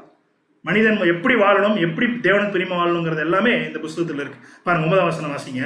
இதெல்லாம் ஏன் பிரச்சனை அப்படின்னா 9வது வசனம், உலகில் செய்யப்படும் செயல்கள் அனைத்தையும் பற்றி சிந்தனை செய்த போது இவற்றை எல்லாம் பார்த்தேன். ஒருவன் மேல் ஒருவன் அதிகாரம் செலுத்துவதால் துன்பம் இல்லை. அதிகாரமே இல்லாம அப்ப ஒருத்தருக்கு ஒருத்தர் அன்பா இருந்தோம்னா என்ன ஆகாது அப்படின்னு பார்த்தீங்கன்னா இந்த பிரச்சனைக்கெல்லாம் ஒரு முடிவு கட்டக்கூடிய ஒரு காலநிலை அப்படிங்கிறது கூட சொல்லார். அடுத்த ஒரு விஷயத்து கூட ஒரு பேரபிள்ல வந்து ஸ்டார்ட் பண்றாரு. இதை பார்த்து கூட நம்ம முடிக்கலாம். இது ஒரு என்ன ஒரு நோக்கத்தினால இங்க ஞானி சொல்ல வந்தார் அப்படிங்கிறது கூட புரிஞ்சுக்கலாம். இங்க முக்கியமான விஷயமே என்ன அப்படின்னா ஞானம். அதான் அவர் பேசிட்டு வர்றார். மனுஷன் ஞானமாய் நடக்கணும்.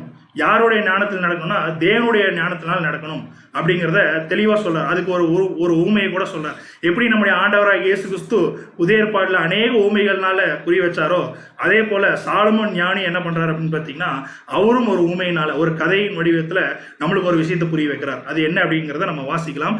9ஆம் அதிகாரம் 13ஆம் வசனம் வாசிக்கலாம். பிரசங்கி 9ஆம் அதிகாரம் 13ஆம் வசனம் முதல் சூரியனுக்கு கீழே ஞானமுள்ள காரியத்தை கண்டேன். பாருங்க, அது முடிச்சுட்டு அடுத்தது வரார். இதுதான் ஞானம், இதை நீங்க பாருங்க அப்படிங்கிறாரு. ஞானமுள்ள காரியத்தை கண்டேன், பெரிதாய் தோன்று.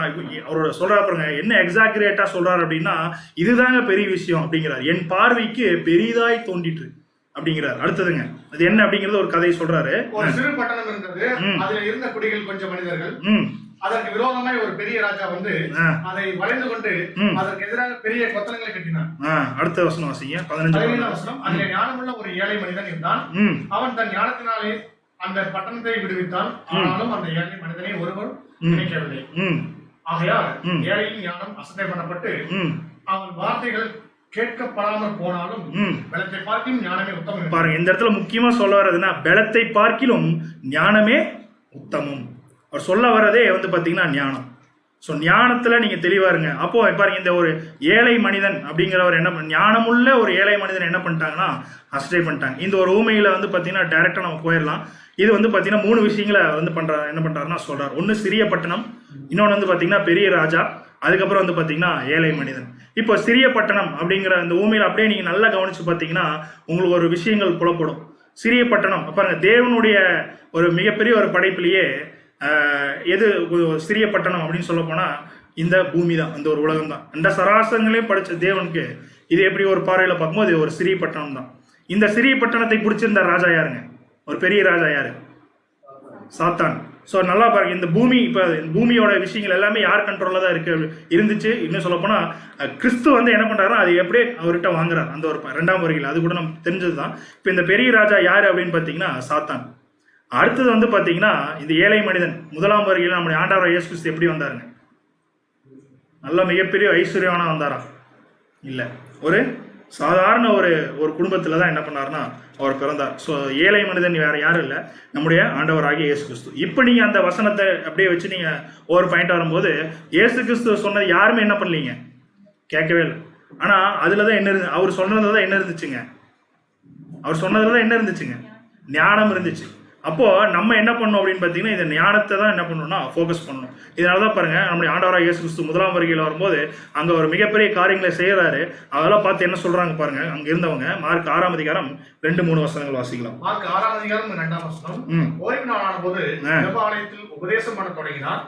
அநேகர் கேட்டு ஆச்சரியப்பட்டு இவர்கள் இவனுக்கு எங்கே இருந்து வந்தது இவன் கைகளினால் இப்படிப்பட்ட பலத்த செய்திகள் நடக்கும்படி இவனுக்கு கொடுக்கப்பட்ட ஞானம் எப்படிப்பட்ட பாருங்க. ஞானம் இந்த இடத்துல பாருங்க, ஒரு சாதாரண ஒரு தச்சனுடைய குமாரன், அதுக்கப்புறம் வந்து ஒரு சாதாரண நிலைமை எப்படி நியாயப்பிரமாணத்தை இவ்வளவு வந்து பாத்தீங்கன்னா சொல்றாரு அப்படிங்கிற அந்த அளவுக்கு இவரோட ஞானம் அந்த இடத்துல என்ன இருக்கு அப்படின்னு பாத்தீங்கன்னா வெளிப்பட்டிருக்கு. இவர் சொன்னது யாராவது கேட்டாங்களா?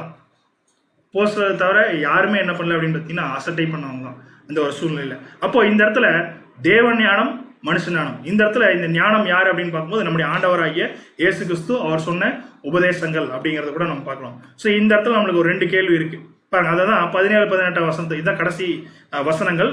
அது கூட நம்ம பார்க்கலாம் பாருங்க. இந்த ஒரு விஷயங்களை 17ஆம் வசனம் 18ஆம் வசனம் வாசிங்களா? 9ஆம் அதிகாரம் 17-18 வசனம். மூடரை ஆளும் அதிபதியின் கூக்குரலை பார்க்கிலும் ஞானிகளுடைய அமெரிக்கையான வார்த்தைகளே கேட்கப்படத்தக்கவைகள். யுத்த ஆயுதங்களை பார்க்கிலும் ஞானமே நலம். பாவியான ஒருவன் மிகுந்த நன்மையை கொடுப்பான். இந்த இடத்துல 2 விஷயத்த சொல்றாங்க. ஒன்னு காட்ஸ் விஸ்டம், அதாவது தேவனுடைய ஞானம், மனுஷன் ஞானம். நம்ம எதிர சாஞ்சு போறோம் அப்படிங்கறதா நீங்களே உங்க இதை சூஸ் பண்ணிக்கிங்க அப்படிங்கிறார். யாரு சொல்றாருன்னா சாலமோன் ஞானி சொல்றாரு. இன்னும் தெளிவா நம்ம புரியுங்கன்னா இந்த திருவெண்மையில வாசிக்கலாம் பாருங்க. 17. ஆனா உண்மையாலுமே நீதிமொழிகள் பிரசங்க எல்லாம் திருவெண்மையில வாசிச்சா இன்னும் நம்மளுக்கு நல்லா புரியுது அந்த ஒரு விஷயங்கள் பாருங்க. 17-18 வசனம் வாசிங்க. 11 12 வசனங்கள்.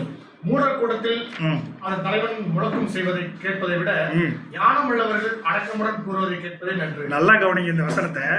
மூடர்கள் கூட்டத்தில் அதன் தலைவன் முழக்கம் செய்வதை கேட்பதை விட ஞானம் உள்ளவர் யாருன்னா நம்முடைய ஆண்டவராக இயேசு கிறிஸ்து அடக்கமா என்ன பண்ண அந்த அடக்கமுடன் கூறுவதை கேட்பதே நல்லது. எவ்வளோ பொறுமையா கேட்கும். தேவனுடைய ஞானம் அப்படித்தான் இருக்கும்.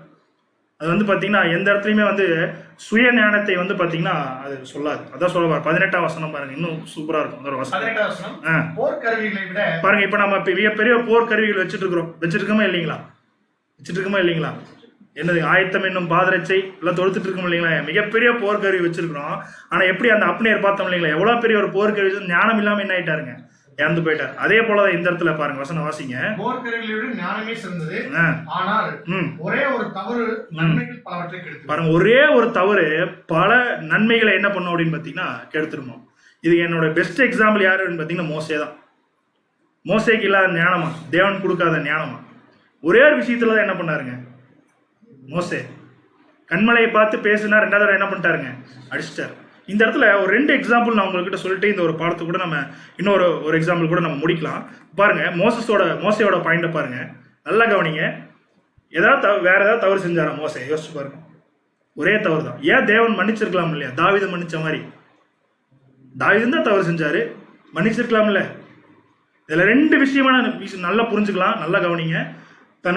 தனக்கே கேடு வரும்படி செஞ்சவங்களுக்கு தேவன் என்ன பண்றாருன்னா மன்னிப்பு கொடுக்குறாரு. நல்லா, ஏன்னா தாவீது வந்து பாத்தீங்கன்னா சொல்லணும்னா தப்பு செஞ்சுட்டாரு. ஆனா அவர் யாரையும் எந்த இடத்துல அது என்னன்னா பாதிக்கல. ஆனா மோசையோட விஷயங்களை பாருங்க, அந்த இடத்துல அவர் செஞ்சதுனால மற்ற எல்லாத்துக்கும் எப்படி இருக்காருன்னா ஒரு ஒரு எக்ஸாம்பிளா இருக்காரு. இப்ப தேவன் அங்க மன்னிச்சிருந்தாருன்னா அப்ப கண்டிப்பா இன்னும் என்னதான் பண்ணியிருப்பாங்க. ஸோ மோசையே மன்னிச்சிட்டாரு, நம்மளே என்ன பண்ணியிருப்பாரு, தேவன் மன்னிச்சிருப்பாரு. அது அந்த இடத்துல தேவனுடைய திட்டத்துக்கும் தேவனுடைய சித்தத்துக்கும் ஏதாவது ஒரு ப்ராப்ளம் வரும்போது தேவன் அதை என்ன பண்றது இல்லை அப்படின்னு பார்த்தீங்கன்னா மன்னிக்கிறது இல்லை. அதனாலதான் மோசேவை மன்னிக்கல, தேவன் யாரை மன்னிச்சாருங்க, தாவீதை. அதாவது பர்சனல் சின் அப்படின்னு சொல்ல முடியுங்களா? அதுல போய் மாட்டிக்கிட்டு மன்னிப்பு கேட்டா கண்டிப்பா தேவன் கொடுக்குறாரு. ஆனா ஏதாவது ஒரு சபைக்குடைய காரியங்களும் இன்னும் சொல்ல போனா அது வந்து தேவனுடைய நாமத்தை பரிசுத்த குலைச்சற அளவுக்கு ஒரு ஸ்டேஜ்ல வரும்போது கண்டிப்பா தேவன் யாருக்கு என்ன பண்றது இல்லை அப்படின்னு பார்த்தீங்கன்னா மன்னி பார்க்கறது இல்லை அப்படிங்கிறது கூட ஒரு எக்ஸாம்பிளா பார்க்கலாம். ஸோ இப்போ அந்த ஞானியினுடைய குரல் இது யாருன்னு பார்க்கும்போது நம்முடைய ஆண்டவராக இயேசு கிறிஸ்து என்னன்னா சீக்ரெட் நம்ம சொல்லி கொடுக்குறாரு. வசனம் வாசிக்கலாம். 42:2 ஏசாயா 42ஆம் அதிகாரம் 2ஆம் வசனம். அவர் கூக்குரலோடும் மாட்டார், தம்முடைய சத்தத்தை உயர்த்தவும். பாருங்க, எந்த இடத்துலயுமே அவர் பாருங்க எல்லாத்துக்கும் சொல்லிட்டு அவர் வரமாறது இல்லை, யாருக்கு மட்டும் தான் சொல்லிட்டு வராருங்க. அதான் ஞானியோட விஷயம் இப்படிதான் இருக்கும். அதாவது ஞானியோட பாயிண்டே பாருங்க, அதிகமா பேச மாட்டாங்க, ரொம்ப சாஃப்டா இருப்பாங்க. அவங்களோட கேரக்டரே வந்து பார்த்தீங்கன்னா அப்படியே மாறிடுவாங்க. அதிக பேச்சு இருக்காது, சுய புத்தி இருக்காது, சுய ஞானம் வெளிப்படாது. இது எல்லாமே நம்ம பார்க்குறோம். பாருங்க, இதுதான் இந்த பாயிண்ட்ல அவர் சொல்றார். இப்போ நம்ம பார்த்த பாயிண்ட்லாம் நம்ம ஒரு கன்சல்டேட் பண்ணிடலாம். 9ஆம் அதிகாரம் 11ஆம் வசனம் திரும்ப வாசிக்கலாம். பிரசங்கி 9ஆம் அதிகாரம் 11ஆம் வசனம். நான் திரும்பிக் கொண்டு சூரியனுக்கு கீழே கண்டதாவது ஓடுகிறதற்கு வேகமுள்ளவர்கள். இப்போ நல்லா புரிஞ்சிருப்பீங்கன்னு நினைக்கிறேன். நான் தான் வந்து நல்லா ஓடுவேன் அப்படின்னு நினைச்சாலும் அது போதாதுங்கிறாரு. யுத்தத்துக்கு சௌரியவான்களின் சௌரியமும் போதாது, பிழைப்புக்கு ஞானமுள்ளவர்கள் ஞானமும் போதாது, ஐஸ்வர்யம் அடைவதற்கு புத்திமான்களின் புத்தியும் போதாது, தயவு அடைவதற்கு வித்துவான்களின் அறிவும் போதாது, அவர்கள் எல்லோருக்கும் சமயமும் தேவ செயலும் நேரிட வேண்டும். இப்ப பாருங்க, இதெல்லாம் எங்களுக்கு புரியலைங்க பிரதர், எங்களுக்கு புரியுற மாதிரி நீங்க சொல்லுங்க, நாங்க எப்படி இது எங்களுக்கு புரிஞ்சுக்கிறது அப்படின்னு நீங்க கேட்டீங்கன்னா ஒவ்வொரு எக்ஸாம்பிளா இப்ப நான் போடுறேன் பாருங்க. ஒரு பாயிண்ட் இப்ப இருக்கு பாருங்க. நான் தான் ஸ்பீக்கர், நான் தாங்க மிகப்பெரிய ஸ்பீக்கர், என்னை தவிர இந்த மாதிரி விளக்கம் கொடுக்கறதுக்கு யாரும் இல்லை அப்படின்னு நினைச்சா எப்படி இருக்கும்? அது என்ன ஆகுதுங்க, போதாது. இப்ப நம்ம பேசுறோம்னா யாருடைய செயல் நம்மளுக்கு இருக்கணும், யாருடைய சித்தம் இருக்கணும், தேவனுடைய சித்தம். இன்னும் கொஞ்சம் அடுத்த எக்ஸாம்பிளா வருது, கொஞ்சம் நோட் பண்ணி பாருங்க.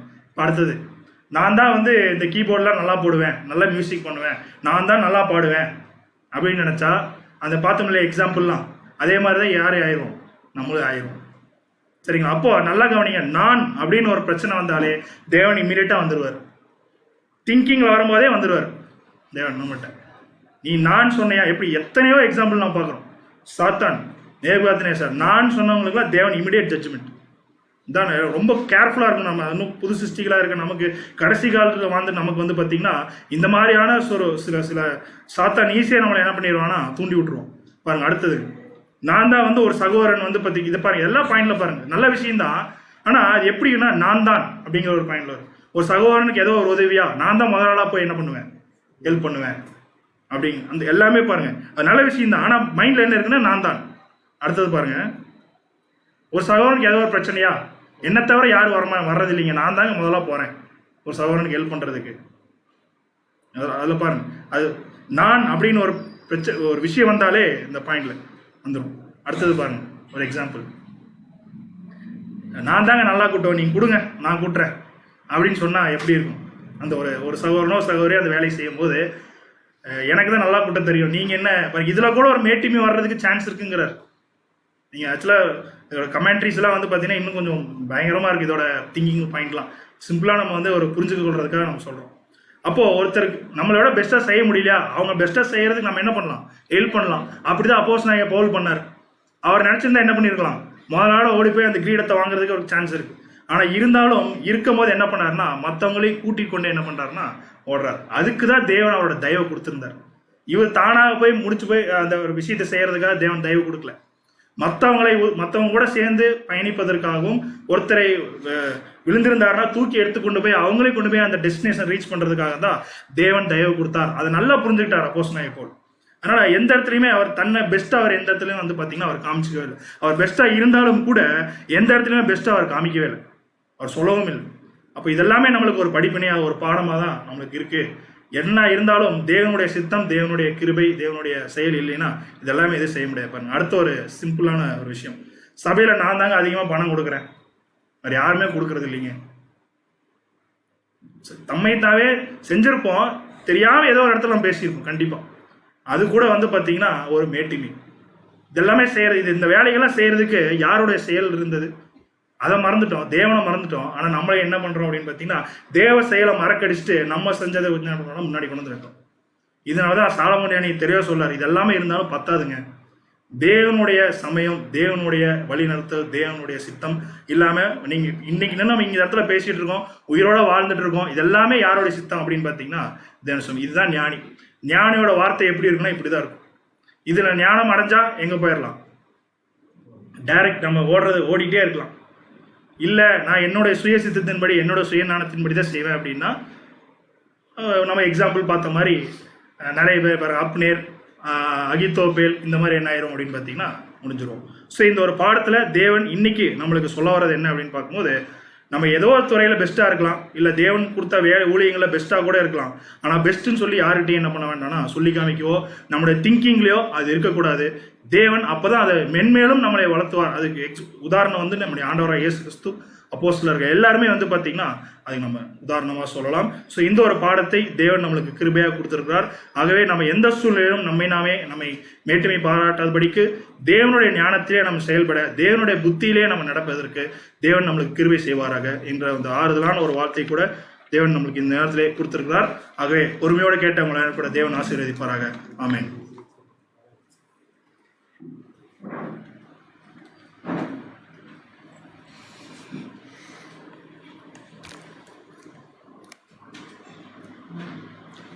அன்புக்குரிய சகோதர சகோதரிகளே, தேவன் இன்றைய நாளிலும் கூட நம்முடைய அன்பு சகோதரர் மூலமாக ஒரு அருமையான பாடத்தை நமக்கு கொடுத்திருக்கிறார். இந்த உலகத்தில் எந்த விஷயமே பெருசு இல்லை, தேவன் நமக்கு கொடுக்குற கிருபை தான் பெருசு. தேவன் இல்லாமல் நம்மளால் எதையுமே செய்ய முடியாது. நம்மளால் ஏதோ ஒன்று செய்ய முடியும்னு நாமளே நினச்சோம்னா அது பயனற்று போகும் அப்படிங்கிற ஒரு கருத்தை சாலமோன் ஞானியினுடைய வசனங்களின் மூலம் நம்முடைய அன்பு சகோதரர் அவர்கள் டெய்சன் அவர்கள் நமக்கு கொடுத்துருக்காங்க. ஸோ இப்போ நம்ம புரிஞ்சு கொள்ள வேண்டிய விஷயம்னா எது தேவனுடைய சித்தம் அப்படிங்கிறத புரிஞ்சுக்கிட்டு அதை செயல்படுத்துறது தான் ஞானம் அப்படிங்கிறத நம்ம மனசுக்குள்ள வச்சுக்கலாம். நாமளா ஒரு விஷயத்தை செய்கிறது ஞானம் இல்லை, தேவன் நம்மளை என்ன செய்ய சொல்கிறார் அப்படிங்கிறது தான் ஞானம். அந்த ஞானவான்களை பற்றி தான் இன்றைக்கி நம்ம பாடத்தில் பார்த்தோம். ஸோ பைபிளில் நிறைய பாசிட்டிவ் கேரக்டர்ஸ் இருக்குது, அதே மாதிரி தேவன் நிறைய நெகட்டிவ் கேரக்டர்ஸ் உள்ள வச்சுருக்கிறது காரணம் இந்த மாதிரி சப்ஜெக்ட் பார்க்குறப்போ ஒவ்வொரு கேரக்டரை எடுத்து பார்த்து இதில் நம்ம யார் மாதிரி இருக்கோம் அப்படிங்கிறத கண்டுபிடிக்கிறதுக்கு தான். ஸோ இன்றைக்கு பார்த்த கேரக்டரில் பாசிட்டிவாக இருக்கிற கேரக்டர்ஸ் எல்லாமே நம்ம கண்ணு முன்னாடி நாம் தேவன்கிட்ட எப்படி இருக்குங்கிறது காமிக்கிறதுக்காக உருவாக்கப்பட்ட கேரக்டர்ஸ் அப்படிங்கிறத நம்ம புரிஞ்சுக்கிட்டு தொடர்ந்து நம்முடைய ஓட்டத்தில் நாம் ரொம்ப பாசிட்டிவாக ஓடுவதற்கு தேவன் கிருபை செய்வார் என்ற வாழ்த்துல நம்ம சொல்லிட்டு இரவின் இனிய கீதங்கள் வாசிக்கும்படியாக அன்பு சகோதரர் நித்தின் அவர்களை அன்புடன் அழைக்கிறோம். இன்றைய நாளுக்குண்டான இறைவன் கீதங்களை வாசிக்க கேட்போம். ஜூன் 2ஆம் தேதி என்னாகமம் 28வது அதிகாரம் வசனம் 3 முதல். நீங்கள் கர்த்தருக்கு செலுத்த வேண்டிய தகன பலி என்னவென்றால், நித்திய சர்வாங்க தகன பலியாக நாடோறும் ஒரு வயதான பழுதற்ற 2 ஆட்டுக்குட்டிகளை பலியிட வேண்டும். காலையில் ஒரு ஆட்டுக்குட்டியையும் மாலையில் ஒரு ஆட்டுக்குட்டியையும் பலியிட வேண்டும். விளக்கம்: நம்முடைய பலி குறைவுள்ளதும் அபூர்ணமானதாகவும் இருந்தாலும் நம்முடைய இரட்சகராகிய இயேசு கிறிஸ்துவின் புண்ணியத்தின் மூலமும் பரிசுத்தமும் தேவனுக்கு பிரியமான ஜீவ பலியாகவும் பிதாவாகிய தேவனுக்கு செலுத்தப்படும் போது அது பரிசுத்தமும் பிழையற்றதுமாக ஏற்றுக்கொள்ளப்படும். இயேசுவின் மூலமாக செலுத்தப்படுகிற பலி பரிசுத்தமும் ஏற்றுக்கொள்ளத்தக்கதுமானால் நம்முடைய பலி எவ்வளவு சிறியதாய் இருந்தாலும் பலிக்குரிய பரிசு நமதே. நாம் செலுத்தும் மனப்பூர்வமான பலியாக இருக்க வேண்டும். நாம் செலுத்துவது மனப்பூர்வமான பலியாக இருக்க வேண்டும். அதில் எந்த சிறு சிறு பகுதியும் எடுத்து வைக்க கூடாது. அது சர்வாங்க தகன பலியாகவும் இருக்க வேண்டும். முற்றுமாக பீடத்தில் சுட்டரிக்கப்பட வேண்டும். குருவான கிறிஸ்துவின் ஆவியை உடைய எவரும் தங்களுடைய சிறிய கொடைகளை தங்களுக்கென்று ஒழித்துக் கொள்ளாமல் தேவனுடைய ஊழியத்திற்கு செலுத்துவார்கள். நம்முடையது எல்லாம் மிக சிறிய காரியம், ஆனால் நாம் பெறுவதோ விலை மதிக்க முடியாத மாபெரும் முத்து என்பதை உணர்வார்கள். அந்த முத்து தான் நித்திய ஜீவனும் சாகாமையுமான தேவ ஆசீர்வாதங்கள் என்பதே.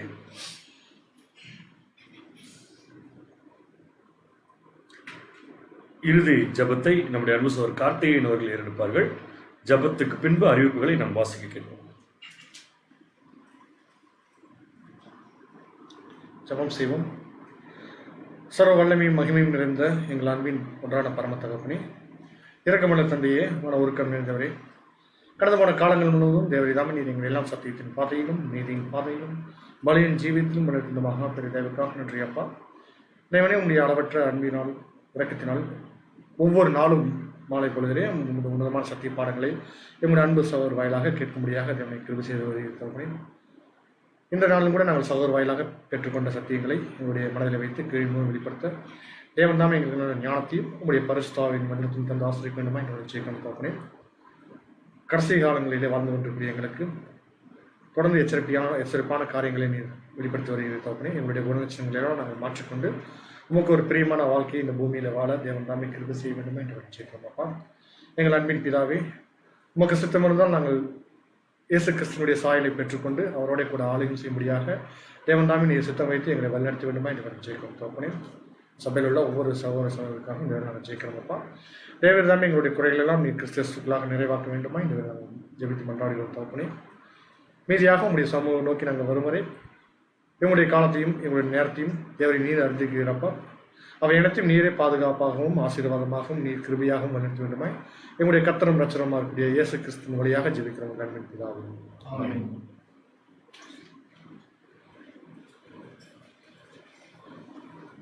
அனைவரும் அமரலாம்.